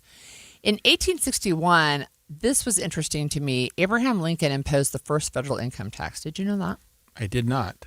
You wonder how they survived before then. I guess they had to raise money from something. It was, right, and it was to help fund the war effort there. Yeah, so income tax. 1864 was the Battle of Mobile Bay. It was won by the Union Army, and it was led by Rear Admiral David Farragut. And if you go take the metro in Washington, D.C., you've got the Farragut Station, right? Right. But he had the famous quote, "Darn the torpedoes, full speed ahead." That's where that's from. That's where it's from. Right. Yeah, 1864. And then we talked about this a couple of days ago, but Jesse Owens, it was on this day in 1936 that he won the 200-meter dash at the Berlin Olympics. So a couple of days ago was when he won the 100-meter dash, and then on this day he won the 200-meter. And how significant was that? I mean, just huge. Huge. This black athlete performing in front of Hitler. Right. 1962, sadly, was the day that Marilyn Monroe was found dead. Right. I think there's still some conspiracy about the way she died. So I'm neither here nor there on that, but that she was found dead that day. Right. 1963, the U.S. and Great Britain and the Soviet Union signed the Nuclear Test Ban Treaty, which prohibited the testing of nuclear weapons in outer space, underwater, or in the atmosphere. I wonder why Great Britain was a part of that. They must have been involved. Must have been They doing were a some major testing power. at the time. Yeah. Yeah. And then on this day, this relates to something we talked about 2 days ago. In 1981, Ronald Reagan fired 11,359 air traffic controllers. You don't want to dare Ronald Reagan. You know what I mean? Like they say, we're going to go on strike. Don't do it. We're going to go on strike. If you do it, you're going to get fired. They go on strike. Fires 11,000 of them. So if you remember, the number was more than that. I think it was closer to 14,000. So there were a few people, percentage-wise, who were like, okay, I'll keep my job. But a lot of people got fired. Yeah, a lot of people got fired. And then it was on this day, this one I thought was interesting too, because we've been talking about Israel and the Middle East. In 2014, Obama signed the Iron Dome bill, which gave $225 million in additional funding for Israel's Iron Dome defense. So I thought that was really interesting. Which I have no idea what that means. It really is their missile defense system over their country. Right. So they got additional funding from the United States for that. Okay. Well, let's take a hop, skip, and And a walk. I don't know. Hop, skip, and a jump. I know, it's a jump. Oh, you're waiting for me to actually Yeah, I do was the real helping word. you to help you Hop, out skip, and here. a jump. Okay. Yep. Over to Into closing arguments. my closing argument. So I want to start with something we ended up with, and that's ethics. Okay, just humor me for a minute here, because I look at this from a perspective of, looking kind of at both sides. The lawyer in me looks at, okay, a person is accused of some misconduct. We talked about, you're accused of this, you're accused of that. The lawyer in me thinks, okay, what about the presumption of innocence? Right. What about due process? What about the fact that, hey, because there's an accusation against you, is that enough to substantiate some sort of an ethical violation? And I think, okay, people are entitled to respond. People are entitled to not just have an allegation made against them. But I also understand that the public is concerned, and if they have reason to be concerned, they should be. I also look at it from the other side, which is something that I tell people so often, and they don't listen to it necessarily, but it's a religious tenet, and it's not part of any scripture or anything like that. But I tell people this: with repentance comes forgiveness. And so, or sometimes you call it a mea culpa, but sometimes you wish that these people that we're talking about that are accused of ethical things, instead of saying, I'm going to withdraw my nomination, but this is all crazy. Wouldn't it be nice if once in a while somebody said, boy, did I mess up? And I'm sorry. Mm-hmm. How we would treat them differently. Now, it doesn't cure the problem. Sometimes it just closes the gate. I mean, a terrible example is Lance Armstrong, who admits that he cheated. After that, I thought, you dumb. You know what I mean? But there is something to be gained. And I tell people that all the time, when you're applying for a job or you're applying for a licensure or something like that, and you have this baggage in your past, instead of denying it or, fighting it, just